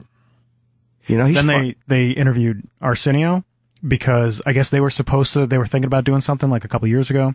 Right. And then like a couple months ago they were out to lunch and they were riffing on something. And Eddie's like, no, I'm going to keep that. So Arsenio's like, Arsenio's like anybody that's holding on to something is still thinking about it. I know he's hungry for it. And he sees that Chris Rock and Dave Chappelle's performing together places. And then Arsenio's seeing that too. And Arsenio needs to work, right? Well, Arsenio and Eddie wouldn't be the draw. It'd be Eddie and Eddie. Or Eddie and whoever he wanted. Yeah. I mean, Eddie doesn't need to tour with anybody. No, I'm saying Arsenio can open for him, maybe drive the car. Yeah. What were they riffing on? I don't know, Chip. What would they riff on? Whatever. I would have riffed with him. You would riff with Eddie? Yep. Would you let him take your material? He'd want it. That thing about having a big pecker, could I do that? Go ahead. Yep. Murphy also took jabs at one of his heroes, previous Mark Twain honoree, Bill Cosby. Bill Cosby, yeah.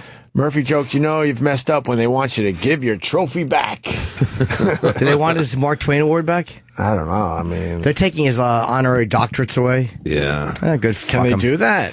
I guess so. He put in the work. It's honorary. I know, I'm just saying. Murphy did an impersonation of Cosby, refusing to give back his award. Cosby, who received the award in 2009, has been accused by more than 24 women. Oh, really? I didn't know this. I have not heard this. Of sexual misconduct, including allegations by many that he drugged and raped them. What? Yeah, wow. Yeah. Yes, it's a hot breaking news. Breaking news here. Nah, guys, been out for a while.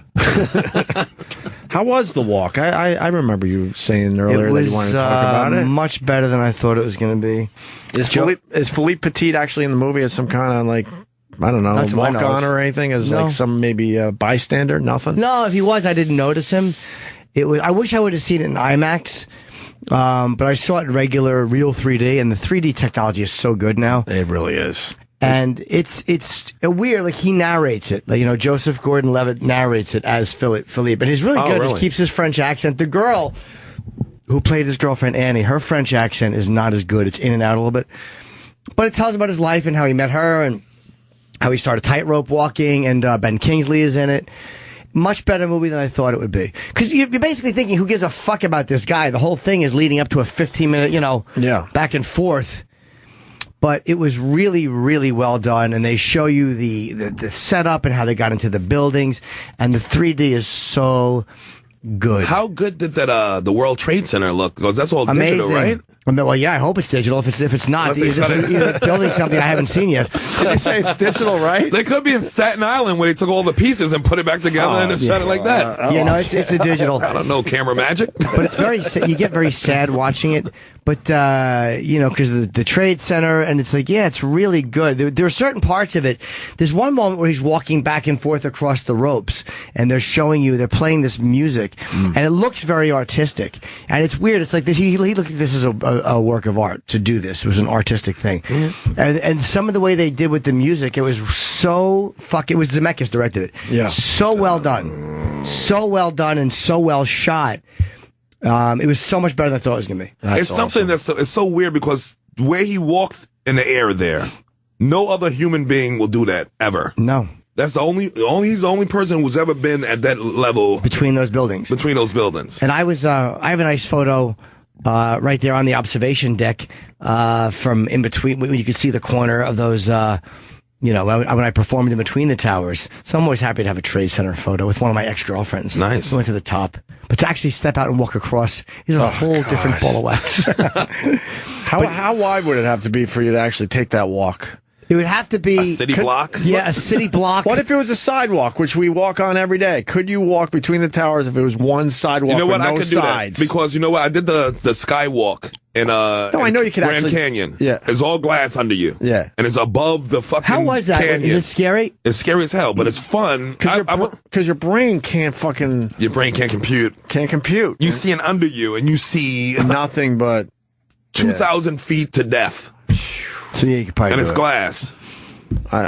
The sounds in this movie were so good. Like when his foot goes out on the wire, you hear like the crunching or the light metallic. Is the walk part realistic? Because people were saying that they were getting like sick. Vertigo. Yes, Yeah. It really is, and the part there's so many moments where he's standing on the building, he's looking down, or there's one moment where he says, "I did what no wire walker should do. I looked down," and they show him looking down, and you're like, ugh. That shot. Yeah, and when you see the way he had to turn around, I didn't know, like, okay, how do you turn around when you have a 40-foot pole? And the way that you do it, I thought you would just spin around, but that's not realistic on a wire. Right. So you take it from in front of you, you pick it up over your head, you put the wire, you put the thing behind you, I believe, and you kind of spin around and grab it. It's a spin you do. Oh, yeah. my God. Do you remember why he decided to go back? Because just doing it once was... He said the South Tower was calling to him again. And when you look at the top of this building, this is what's so chilling to me, or so good, is the details at the top of the building. How did they, like, that shot? It's beautiful. It's unbelievable. That is movie magic This is him looking across from one tower to the other. Yeah. And then he steps out onto this girder. Oh, my God. And in 3D... doing that. Just doing that is... I wouldn't even go to the edge of the building. No. Oh, my God. Just walking out on the girder. Yeah. Get the fuck But this is before the building's opened. Yeah, but if you're going to walk on a fucking... So what year did he actually do 74. the 74? 1974. The one building was open. Oh, yeah. The first building opened in 72. Is that right? Yeah. Or, yeah, maybe. I think so. And he looks down. Oh, my God. In IMAX 3. I'm so pissed I didn't see it in IMAX. So you might have to go back. Nah, it's not going to show in IMAX again. No, I think it's still over at Lincoln Center, isn't it? Not in IMAX. Oh, it's not? No, I looked. Oh, Crimson Peak is it? Did they play the wind? Did they have the... Yeah. But I mean, to look down like that was really good, man. Did you feel like you were out in the middle of the buildings? Oh, yeah. You did? Yeah, because I've always been fascinated with those buildings more than anything else. I told you, me and Voss used to go there, and we would literally just stand there and look up at the building. We did that all the time. We would come down after we would do our spots and just stand there at the base and look up at because we're both so afraid of heights. Yeah. So when they do that thing, when the camera rushes up and you wind up on top of the building... it was all this mechanical stuff on the top. So I remember that from the observation deck. You couldn't go right to the edge. The observation deck might have stopped 20 feet before the edge. Yeah. And there was wire over you. You couldn't go to the edge. But it was still fun to do. And the Empire State Building I went on recently, I told you how much fun that was. I recommend that highly. Definitely. It was a good tour. It was a good little... I was frightened. I've never been up there. Rockefeller Center, too. They got a good... Oh, that is cool. The top of the rock is cool. Even a Brooklyn Bridge. I remember I went to the top years ago when I was in junior high school. They took us all the way up to the thing and we let us look out where the flag is. They would take tours up there? It was we had a private tour, I guess. They had shut down. It was like a day off of school and we had some project. We went to the Brooklyn Bridge and how did you get up there? We went up to a ladder and some stairs. Was it safe? Yeah, it was safe. Pretty safe? It's the same place where all the workers get up there. They put the American flag on top up there. And then what? You guys took turns popping out to take a look? Yeah, we just went out there, took a look. This was before we had cell phone cameras and all that. So people had Kodaks. It was good times. I thought you did it illegally. No, it was legal. Like the boys like to do. The urban explorers. Yeah. I want to go to the top of the Empire State Building again. Dr. Steve is trying to get me my old Urban Explorer to show one of his pals around, a Green Beret. I've lost touch with that guy. He needs to do his own thing, and I'll do my thing. He's a Green Beret? Huh? No, my Urban Explorer friend. Oh. I would go down in that. He's too nuts to hang out with on a regular basis. What about that down in Grand Central? You know that tunnel they got on? I would love to do all that. I would love to do that. I just don't feel like getting arrested.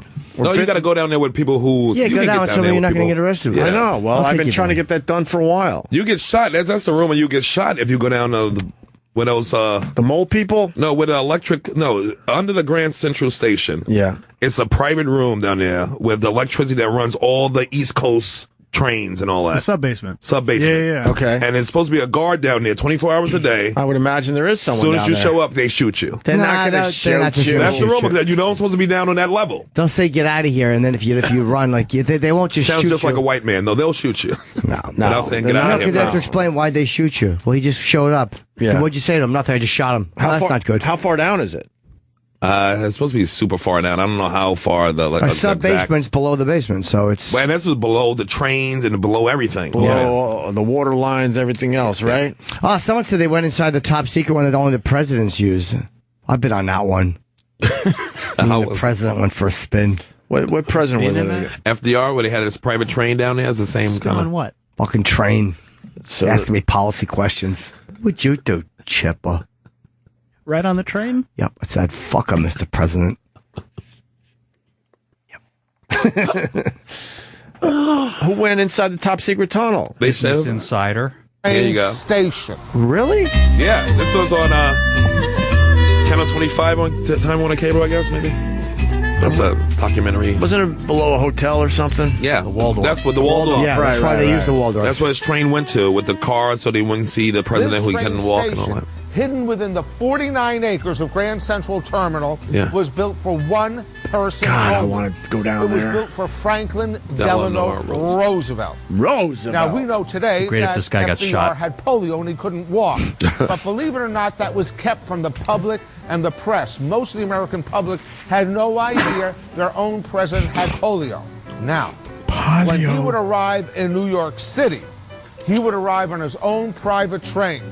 On that train would be a train car that carried enclosed within it. Is that the actual? His presidential Pierce Arrow It's still down there. limousine. That's pretty cool. There are many elements I would of this love train to go down car there. that would be befuddling to us. One thing that made no sense. Well, let's get some urban exploring going. I'll do it. We know people. Wait, what was befuddling to us? What was it? Let it play for a second. Suspension systems. Oh, Certain suspension. elements of it are vastly overbuilt. These suspension systems are so designed to eradicate any lateral motion. Because with no musculature below his waist, that lateral motion would have him flop over in a car seat, in a train seat, etc. How about a seatbelt? That train would come up right next to his secret train platform.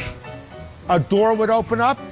He would be driven off that train car in that Pierce Arrow limousine, be driven down the platform, be driven directly into an elevator, custom designed. God, I want to see all that. What is he, Howard Stern? That's his own elevator? That's how Howard gets to work every morning. Oh, shit, he can't walk.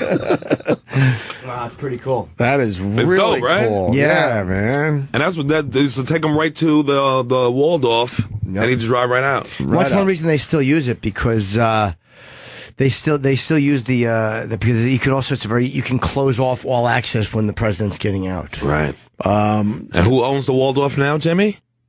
The Chinese. Do they? Yeah, that's why the president don't stay there anymore. Oh, he doesn't? Yeah. It's the first time the president never... Where do they stay? They got some new... I got some Midtown somewhere. Courtyard Marriott.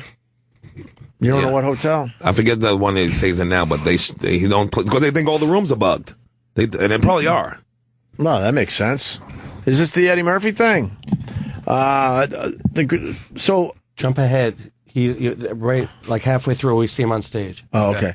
Sherrod, the Grand Canyon thing, you did that though. Yeah, I was there. I hosted the opening with Buzz Aldrin. I didn't know you hosted that. Yeah, I covered it for Fox News. Fox News, not Fox. Did you ever the local Fox? Did it get to the point where you actually enjoyed the walk, or the whole time? Oh, I loved it. Your brain was like, "What the fuck is this?" I loved it. The scary part is like right next to the walk, just the regular edge.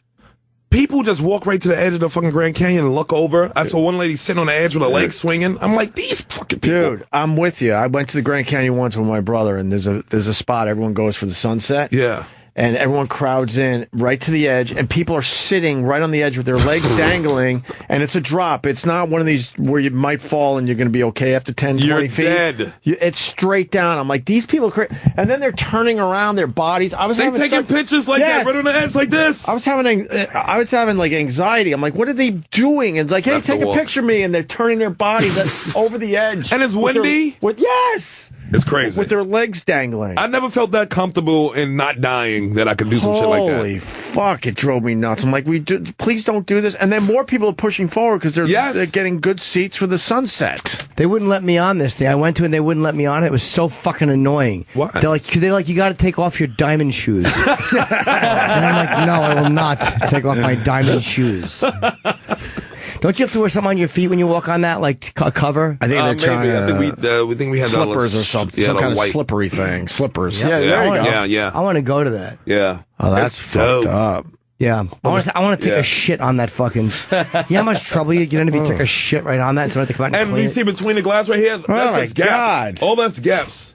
Gaps between the glass. I did the Skybox in Chicago, the Sky, whatever they're called. Yeah, boxes. Skybox. The glass Skyboxes. You done those yet? No, I didn't do that. That's badass. That's kind of cool to check out. We find the Eddie Murphy clip? Yep. All right, here's Eddie Murphy finally doing a little stand-up or being funny on a stage. Okay. And now, we have to watch this for Sherrod because he's going to talk about this on CNN today. That's right. Bill has one of these. Did y'all make Bill give his back? No, because I know there was a big outcry from people. They was trying to get Bill to give his trophies back. You know you up when they want you to give your trophies back. Gregory. You want to give his trophy back too? He should do one show where he just come out and just talk crazy now. I would like to talk to some of the people who feel that I should give back my trophies.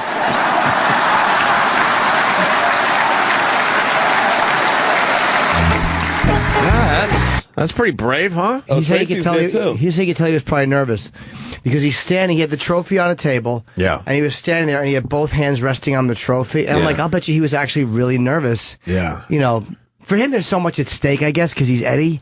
But it's like, if you went up there and just were at the Comedy Cellar or the Comedy Store in L.A. bombing, nobody would give a fuck. It's like, he's just working it back. Right. How great would that be if he came back? I think he will.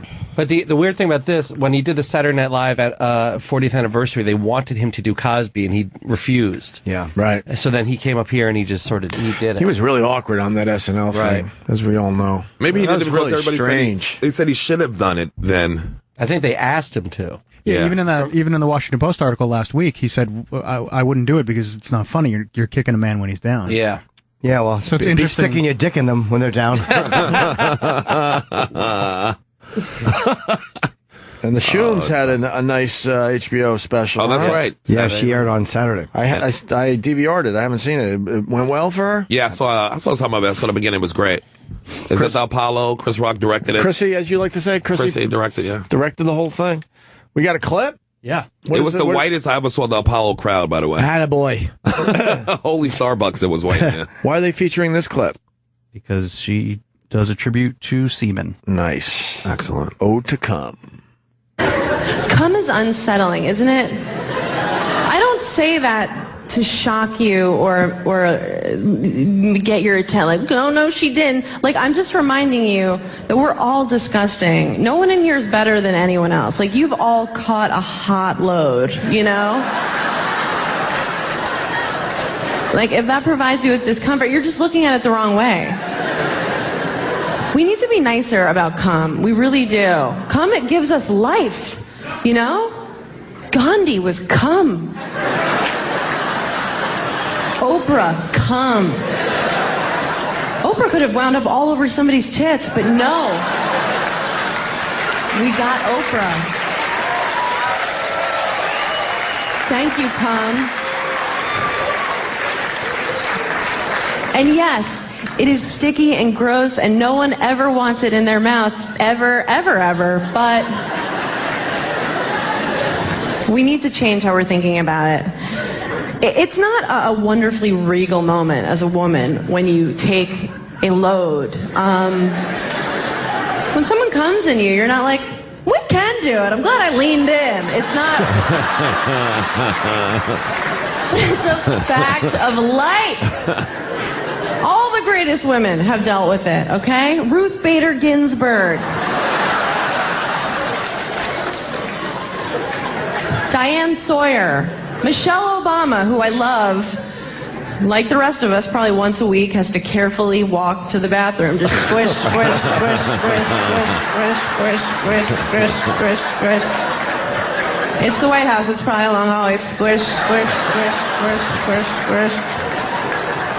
And with her perfect arms, she has to deal with it. This is more than normal. I wonder what's... Barack's like, get out here. I want to talk about those emails. She's like, I'm cleaning out your troops right now.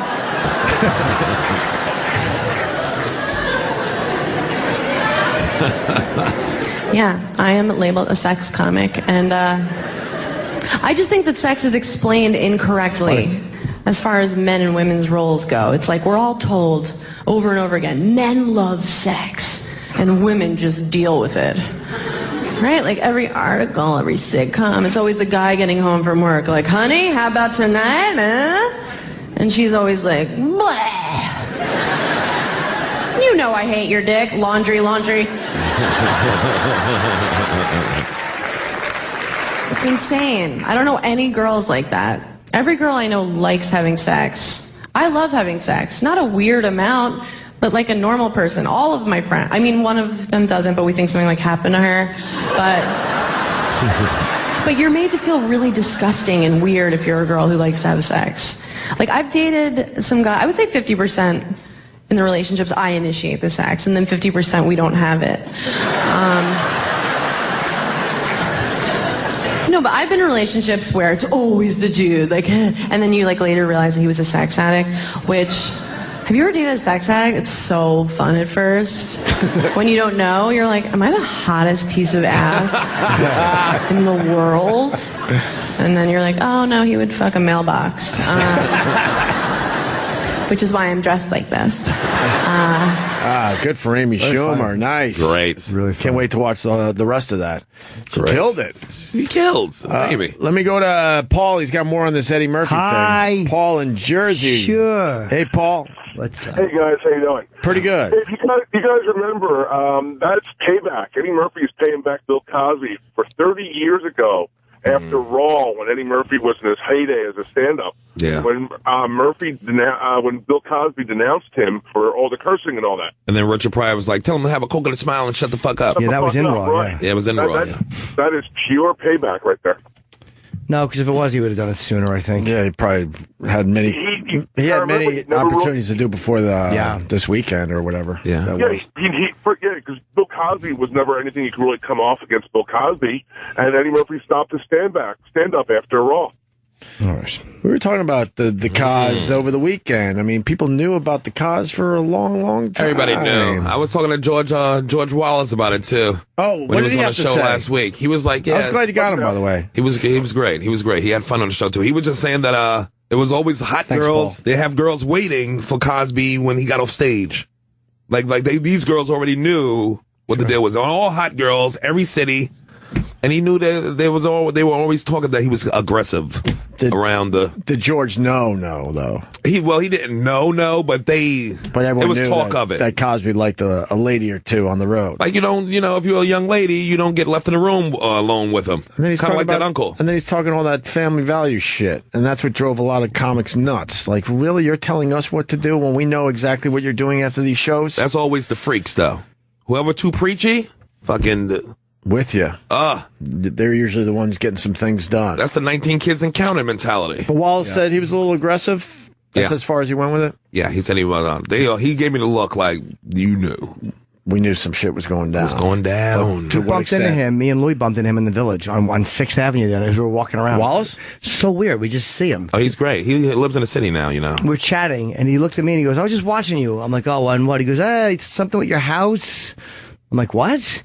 I'm like, was it a special? He goes, no, it was online. I'm like, the Jim Norton Cribs? He's like, yeah, when they came to your house. Why is he watching I don't know. I'm like, with the mold? He's like, yeah. Wait, you have a Cribs episode? Not No, MTV. we We did did Jim it. Norton Cribs on this is 2000. Opie and Anthony. We did, What? We did some cribs. Where is When that? When the show was really, that crib show was really hot, we did our own version of it. When we I did a few of those. I lived with Florentine. Why the hell is he watching that? From that? That's great. Oh, well, I have to see this. The video is that quality it? isn't that great. Oh, my God. Is that Jimmy's neck? Yeah, I we just lived- talked about this recently. Yeah, I lived with Jim Florentine in Yeah, I New know. Jersey. I know y'all were roommates. And it was a fun. We were infested with silverfish, and it was a really shitty apartment. Wait, what did you say?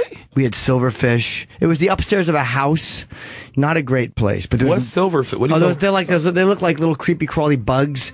You've seen them before. They got a million legs. They look like centipedes with wider legs. right. They're awful. A lot of antennas. They're just creepy. And they as were in all your hell. house? Yeah, we went in the rain. They'd You've come never up. had silverfish living in New York City all your life? No. We fry those up. You know what? Get a silverfish on the screen. We fry them up and eat them with hot sauce. I had black mold on the walls. Did you? Yeah, A lot of black moles. They removed the poster and it was just covered. Were you sick all the time?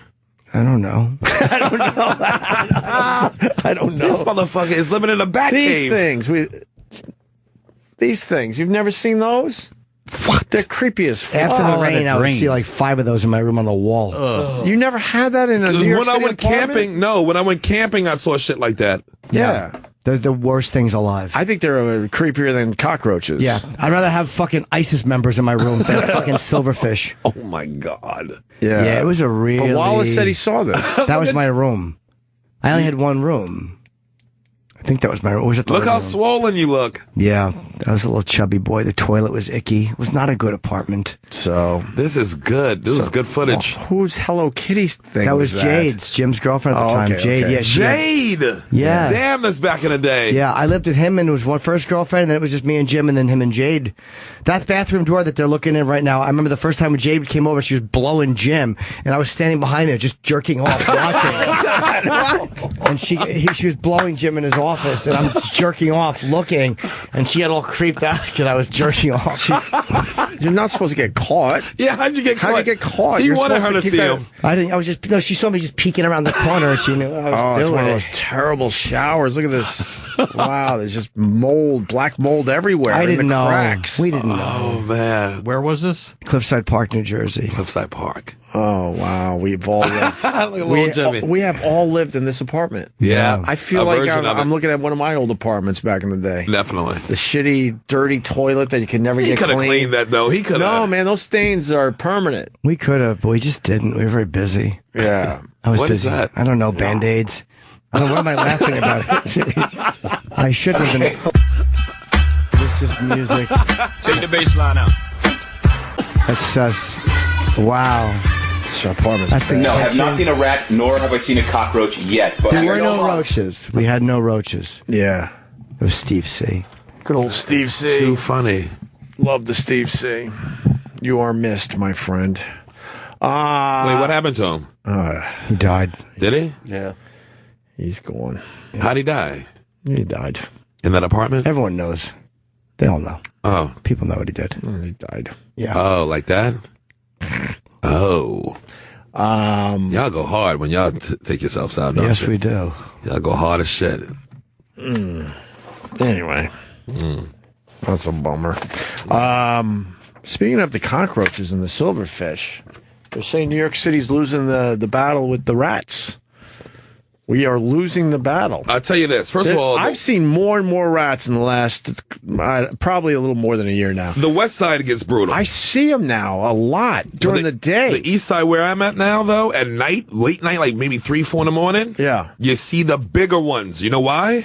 The Why? 2nd Avenue subway. Them knocking down all that shit. Oh, they're vibrating They got access everything, to the ground. and everyone's like, "Fuck that, we're out." They got access to the street now. the How street big level. are they? Motherfucker, I saw one that should have had a saddle on. Really? I'm telling you, it was the biggest shit I ever saw in my life. And it was like a half a block away, and I was like, that's not a cat. Have you ever seen the rats outside the plaza? I would see them. They would hop across the lawn, and they look like baby fucking kangaroos. How they move? They're so big.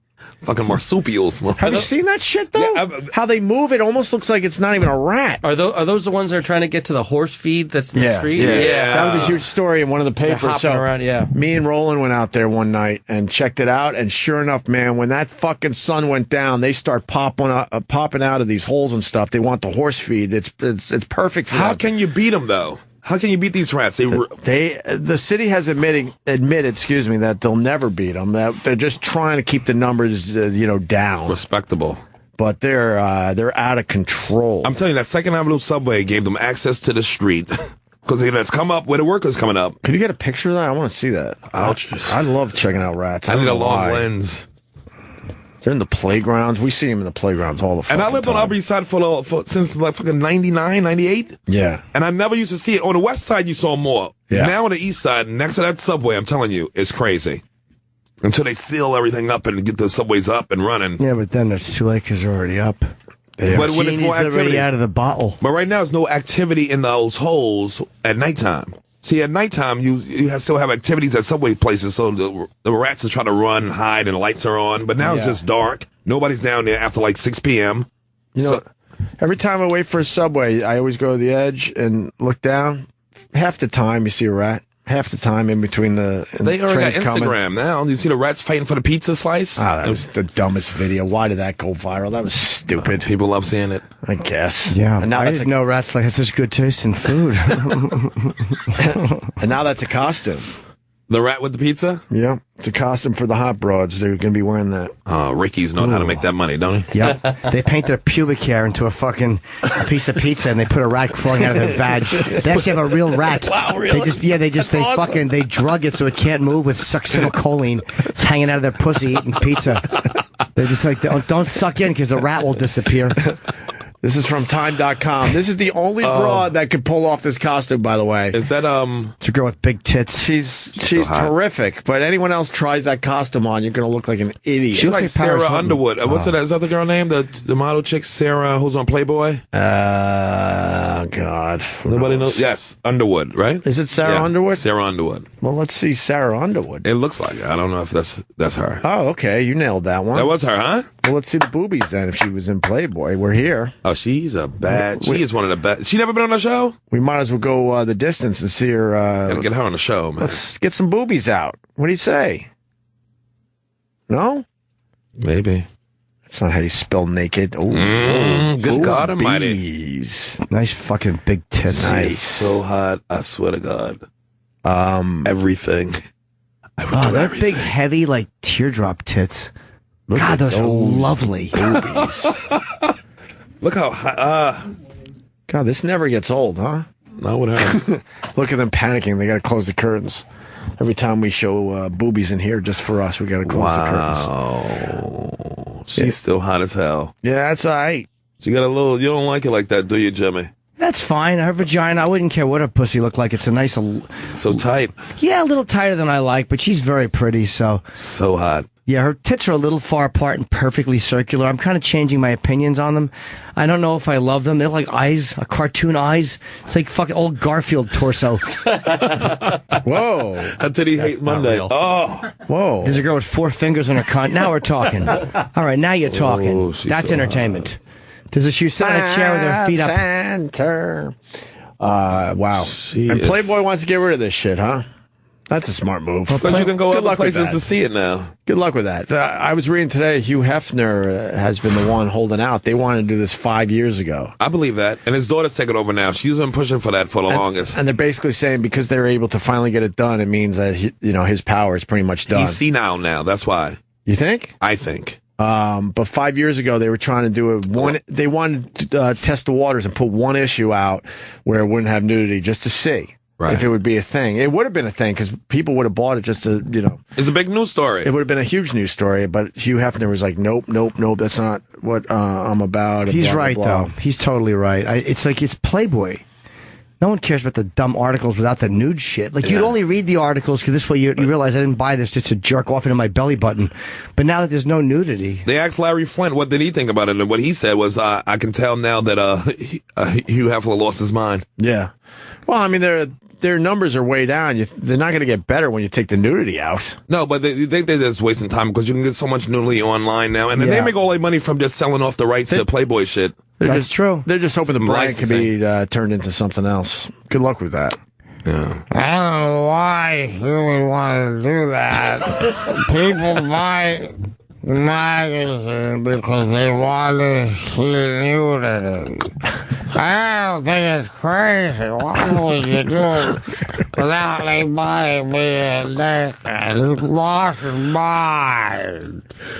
No reason to show the clip. Well, let's see how accurate Jimmy is. Nailed it. Well, I haven't heard Larry Flint talk in years, so he's probably... Let's see. To controversial publication decisions, Playboy says it wants to be more like Maxim, GQ, Esquire. Do you believe that's a smart decision for this famous magazine? Well, you know, Hefner's 90 now. I knew he's getting really old. I don't like when that guy does an impression of me. It makes me sound worse than I am. He's 90 now. We hadn't had direction since the Truman administration. Hold on a second. Am I wearing shoes? I can't tell. Are my feet cold? There's a dog nibbling at something I can't see. Is he nibbling at my feet? Mine. Could you put boots on me? There's a dog nibbling at my feet, apparently. I can't feel it, but I can see it. I'm on TV, there's a dog nibbling at my feet. Man. His mind, you say?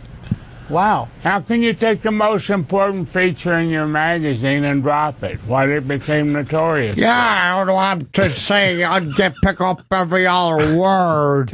I like to go to Four Seasons buffet, but I peanut butter on my toes. There's a dog eating my feet. Someone said that he's halfway to my ankle. I can't tell. What do you see? Give me a selfie stick. I want to hold it out and see what's going on with my feet. Oh, my God. I want to take a picture of my feet. Am I wearing shoes? Yeah, I dyed my hair. I look like Rodney Dangerfield now. He's the only man in human history to go from white to a weird copper color hair. Be a Rodney Dangerfield. Remember Rodney did that? He had white hair in his 70s, and then you see him back to school. He had copper hair. Looked like Robert Wool. I have hair like Robert Wool right now. Those Hollywood nights. I tell you, I don't get no respect at all. Call me when you have no class. Oh, shit. I think it was a silly move. They needed to change their financial blueprint. They have always, approached Playboy from an artistic point of view because Hefner's background is as an artist, but you have to run a magazine like a business. When you lose revenue, you got to cut your fixed costs. To give you an example, my editorial staff on Hustler is 7. His is probably somewhere between 40 and 50. I make a profit, and he's losing money every month. That says the story right there. I mean, no one can ever deny this guy the fact that he paved the way for the sexual revolution, but he will not be remembered for his business acumen. The best part of this clip, that woman is horrified. You see her? The other panelist that didn't talk in that particular part of the clip, she's horrified. She's obviously probably like, this is a great thing for women that they're not being exploited in magazines anymore. And blah, blah, blah, blah, blah, blah, blah. Well, the thing is, if you want to keep going, like you, miss, Show me your cunt. I want to make a point. Could you show me your cunt just for a second? I want to make a point about what you got to do to get ratings. We're on CNN. Nobody's watching this network. But if you were to stand up and show your cunt, everybody would watch CNN. She's just wide-eyed. Am I wearing pants? I can't tell. I think I'm urinating on myself. I can't feel it, but everybody's looking at me horrified. So I can't tell if I'm urinating on myself. You know, there's a hole in this chair I'm sitting in, so I can just go to the bathroom whenever I want.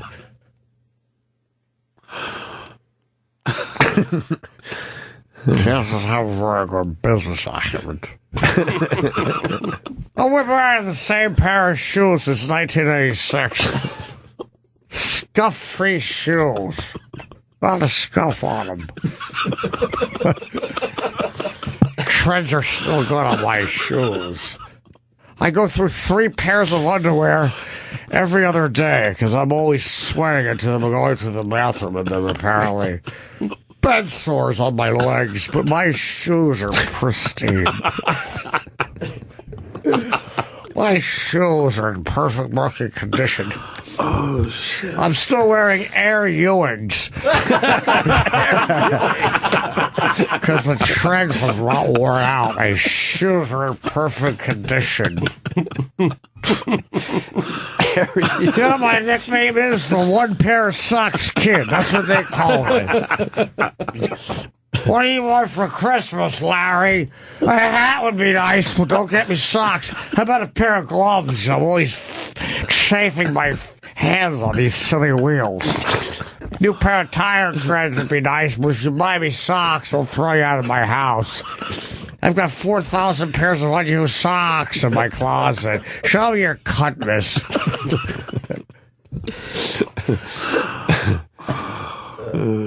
Yes. But that woman looked horrified. She Probably. She didn't even blink while he was talking. Plus, she'd never read a Playboy before or looked at it. She's probably like you. She's on there talking about it. She's horrified at Larry Flint. Yeah. And I guarantee she's taking the position it's great for women. Yeah. That they're not being exploited in this way, but certainly on the internet they are. Yeah, you can still exploit women with clothes on. I do it every day. Every day you undress them? Undress them with my eyes. Nice. All right. I love Larry Flint. I love him. Love him to death. I love his hair now. He really does have that Rodney from the 80s hair. He looked like Rodney. He got the same shaped head. Wait, his penis doesn't work anymore either? I think his tongue does. I don't know if his penis works or not. Well, after the gunshot, did he lose? Don't know. Sometimes you still get the penis. But look at Rodney. See, Rodney's hair there is white. Penis. But look at Rodney when he's like in back to school. Yeah, back to school. That's like, yeah, blondish. Or later, Rodney, when he had that fucking weird reddish hair. Yeah, it's getting darker as he gets older. Call me when you have no class. Oh, yeah, it's a lot darker. Yeah. He did it. Wasn't that those swim trunks in Back to School? I'm wearing a Rodney Dangerfield wig. I don't get no respect at all. I like the shoulder move. He's trying to do the tie thing, but his body doesn't move on it. He pulls it one way and his head just lolls over. Tire. I only have smoke a cigarette after sex. My wife smokes 3 packs a day. She's getting fucked by black cock.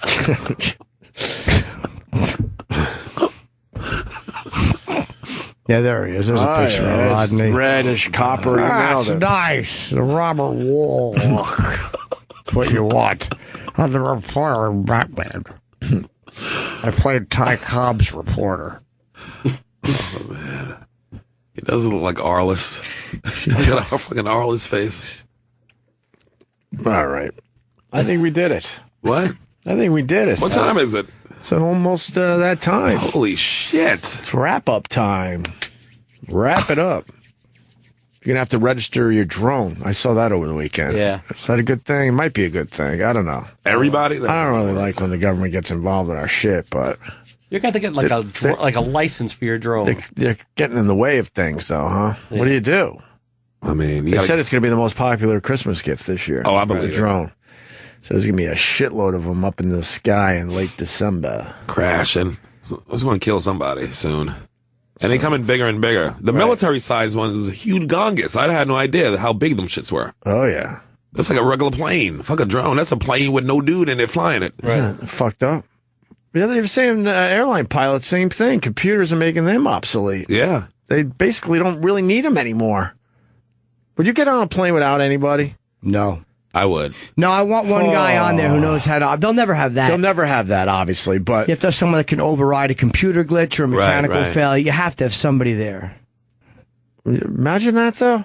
Would you be in a plane without anybody up front? It's going to be like a maintenance man, though. It's not going to be somebody trained like a pilot. It's going to be some dude like this. It's going to be a computer guy. Screw that back in. Everything's fine. They'll always have somebody over there who can just zip in and fix everything because you never know what could go wrong. That is true. It'd be more of an engineer. That's true. Just somebody who can kind of get in there and take care of things. Work on a circuit board or two. Somebody who flight. can fix things and take care of them if you need be. You think that's what's going to happen? It's coming. If you want to pay less for a ticket, it's like, yeah, get rid of the pilot. Fuck him. How much does the pilot do at this point, you think? They don't make it that much. I mean, they make a lot, but not... I mean, takeoffs and landings. Ticket price wouldn't change because computer stuff's more expensive than computer maintenance. Right. Yeah. Oh, they don't pay a lot. They don't pay the pilots that well. But what about all those smaller planes, They those still guys get like make insurance nothing. and stuff, though. They get health insurance. You don't got to give that up to a computer. You We've get done days this. off sick. You don't got to give that to a computer. We've done this bit. They work so fucking hard, so many hours, and they're not getting paid where they pretty much have to get another job. Wow. Yeah, we did this whole bit once. They're getting tired in the air. Not the main guys in the main airlines, but there's a million other fucking flights. Those little puddle jumpers and shit. They're not paying those people anything. They'll call. They'll tell us. That sucks. Sherrod's going to be on CNN today. Yes. At what time, you know? Around 3 o'clock, I think. Around 3:30. Beautiful. We'll take a peek at that for sure. Yeah, it's going to be fun. And there was something else. Shot a pilot for A&E. Oh, I'm shooting that pilot on the 28th. Actually, we got some stuff we're shooting tomorrow for it, too. Well, just be careful. In the city. Thank you. In the city. And that's it. Oh, and Race Wars Wednesday. Race Wars Wednesday, baby. Big show. That's 7 o'clock. Yes. Very good. I love the Race Wars. Thank you, sir. Very happy to have you and Kurt Metzger. And Jimmy's going to be at Comedy Works in Albany this weekend, starting Thursday night. Yeah, no, Friday only. Friday, Saturday. Oh, Friday, Saturday? Only okay. 4 shows. And a bunch of other nonsense. If you want to check my website, feel free. And if not, then you won't see me. Okay. I'm tired of plugging gigs. All right. Jim. Jiminy. And what else is going on? Oh, Mark Norman and Joe List tonight, right? Nice. Giving them a nice a nice 4-week run. That's what I like. Nice 4-week I run. was just for talking those to Mark guys. about that, too. Norman asking me some questions about it, yeah. Don't be late. It's going to be a good show. Make sure you tune in right at 7 because 7 p.m., yeah. their show's only a quick hour. Yeah. Nice. No In and breaks, out. right? No breaks. No breaks, one quick hour for Tuesday with Stories with Mark Norman and Joe List. Last week was great. I love that show. The feedback on them was terrific. Also, podcast. Podcast? Yeah. What about it? The latest podcast went up, and who's on it? Ron Bennington and Vic Henley. Oh, that's a fun show. Yeah, that's a banger right there. Go to the iTunes and all the usual places for the links for that. Subscribe to our dumb podcast so we can brag a little The bit. Opie Radio podcast and the Opie Radio Doc Series podcast. Yeah, we're going to do another one of those soon. A few more weeks, right? Yep. Do you have like all the docs listed somewhere, like on the website or something? Yeah, Facebook page, Twitter account, that shit. Okay. I was watching, how do you say his first name? Cristiano Ronaldo? Cristiano Ronaldo. And me and Jimmy talk about this. They give us screeners, and the streaming was horrible, so I had to keep starting the movie over. They only gave me 15 chances at this. So with 15 minutes left in this movie, this documentary on him, it stopped again. It stopped again, and now I'm looking for Roland. Like, could you call these fucking idiots and say I'm not pirating their dumb movie? I just want to see it. That's frustrating. Because they want me to see it for maybe a possible. How was it, though? something. The part you did see? It was great. He's like the #1 athlete in the world. Yeah. Yep. He's got a story to tell, too, boy, man. does he like certain ladies. What ladies? I don't know. Oh. You know what, Jimmy? You should bring that up because it goes with what I was going to say. What? Is that true? Yeah, that he likes it. Yeah. The ones with the extra part? I would hope so. Then is the girl that he had the baby with say That's something why like that I'm too? bringing it up. Yeah. He has a kid. Yeah. He will not say who the mom is. Yeah. And it sounds like he never had a relationship with this woman and just wanted a kid to be a father at a very young age. I think 24, 25. His son was born, and no one knows who the mother is. And he's they won't leave this guy alone, and they still can't figure it out. And he goes, I'll never say. What do you think it was? First of all, he paid this woman a lot of money for her to still be quiet. He gets 100% custody. Yeah, he has the kid all the way. Yeah, he paid full custody. Yeah, he just paid some woman. He probably did a fucking in vitro. Maybe he just wanted a baby, and she agreed to it. And if you talk, you lose the money.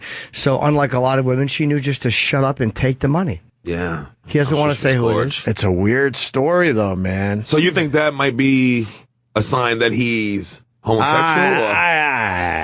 I don't know if he's gay, but he might be bi. I don't know. He's too hot not to be bi, right? I don't know. Who's that hot and not bi? Don't know. Cristiano. It's a good documentary for sure. I met the other Ronaldo. There was a chubbier one I met at UFC one time. All the Brazilians were running up to him. Yeah. Oh yeah, that one. Yeah. I hear he's also. He was great. Well, he was actually a big star back in the late 90s. Yeah. I remember when I went to France in Paris. It was the World Cup, and his fucking poster was everywhere. But the point is, because of the streaming, they gave me 15 shots at this movie, and I ran out. 15 shots, and he's still alive. With 15 minutes left in the movie. I would hate to have to start it over and over and over. Because there was an echo with the audio at one point where it just, so I had to start over. So that got rid of one of my plays, and then it would freeze up a few times. I got rid of a few more of my plays. So, and then his father was an alcoholic. Oh, really? He fought in some kind of war, and he never got over that. He was a heavy drinker, died at 53 years old, so never really saw some of his fame, but not all of it. Did he grow up in Spain? Yeah. Well, he left home at like 12 because he was this prodigy, man. He was, they knew he was going to be that damn good. But whenever you're that young... He had to leave home, I think, at 12 or something. See? Playing better soccer leagues. Whenever you're that young, got to leave home, people fondle with you. You get fondled. Yeah. By a coach or somebody? Coaches, staff, I don't care. Janitor. Your janitor. Yeah, mop up. And then you mop up. He's like, here's where you put the mop. He takes you in the closet, and you're like, oh, boy, he got me. But I liked it. I just want to finish the damn movie. I want to see it. So I can move on to the next one. I gotta catch up on some documentaries. I've been missing out. I gotta do a Back to the Future one next. Yuck. Eric, you saw it, right? Yeah, it's really good. All I've these had people enough who of that buy movie. these people who are super fans buy broken down DeLoreans and make them into time machines. It's kind of cool. Oh, I would watch that. All right. It's funny. I should have asked Mike when I saw him, but I didn't. I know. You should have at the fight. Mike. Watch it to feel better about yourself. What? Watch it to feel better about yourself. Better about me? Why? So you're not that obsessed over something. Like these people are buying, like you said, those broken DeLoreans and just can't live a life without having that movie be a part of it. Actually, the guy in the Doctor Who shirt. Actually, it sounds like it would be a good film to check out. I'll be honest with you. Back in time. Yeah. And now the Cubs supposed to win the World Series because of Back to the Future or That's something, what I'm I think. hoping for. Yeah, well, they 0-2 right now, so it ain't looking that way. The Mets, baby. Yep. But they were supposed to, right? I'm guaranteeing them that victory. They won in the movie in 2015 or something? Yeah, they beat Miami in 2015. It's impossible. I know it is. That was in a movie? Yeah. They're going to win. Funny. That'd be dope. 100%. That'd be dope. Mets are in. Let's go, Mets go. Let's go, Mets go. That's the song. Someone tweeted they was thinking about that all day. I was too. I was so happy. You should just dub it over that old "Let's Go Mets Go" video with the bad heavy metal guitars. She should redo that. Yeah, people hate that. Yeah, I've been doing more chip stuff to prepare for the animation. We should get you into Citi Field. I don't know. They would want me making fun of them. They wouldn't like. Well, the Yankees didn't want that either, but you did it. It's very true. Yes, we should get you into Citi Field. I think it would be great if Chip went to the Mets game. People keep asking about the animation. It's because the pilot's being redone. We have a better version of Chip, so now I'm redoing the pilot, which is very expensive. But again, it's only 6 minutes, and the second one is like 5. But it's moving. It's moving. It's still being. But that's why we're not delaying it. Yeah. It was. We redesigned Chip. I wasn't thrilled with the way he looked, and Now I'm very happy with how he looks. So I'm like, fuck it. Just redo the pilot, spend the money, and get it done. Good for you. Doing it right. Jim Norton, doing it right. Well, I had a whole plan for how I would fix it, but then I'm like, how much is it going to cost? Ugh. Is there anything you can say about it? Like, it's animated. Does his family make appearances? Well, he's not alone. Okay. Look, I mean, that'd be silly. I don't know. Chip makes observations alone. Didn't know if you get to see his mom or Lamar. I'll just say this: Chip is not alone. Okay. Teaser. Yes, it is. Chip is not alone. All right. Sherrod, thank you so much. Hey, man. We're going home now. Thanks for listening, baby. guys. You know that. I'm going to the gym. I got to work out. I got to work off that gosh dang cheesesteak I ate. Cheesesteak. Now I want a cheesesteak. That's a small little sliver, but the burger and the fucking cookies and the yodel. Louis handed me a yodel. A yodel? It's delicious. You had a burger and a cheesesteak. I had a very small sliver of cheesesteak. Oh, okay. And a cheeseburger. And a fucking, I was so hungry. You and I had some deserve it. potato chips. What's that? I ate like a little piggy. How was the dump? You had a good man-sized dump? The next day, yeah. Whoa. I think yesterday I took one of those shits that's really solid, and then on top, it's like fucking soft-serve garbage. Like it was really solid, and then soft-serve garbage on top. Where it's radiating heat right back at you. It's literally, you have to start squatting because the pile it's like you're shitting, and the pile is pressing it back up into your asshole. It's like the old Looney Tunes cartoons where the chicken has the eggs and it shoots up into a mountain. That's exactly it. I'm like, wait a minute, my feet are not touching the floor anymore. I better chop this baby off. Start a wiping. Yeah, I had to chop that baby off and clean out my shitter. All right, we're past 10:30. Yeah, let's go. All right, thank you.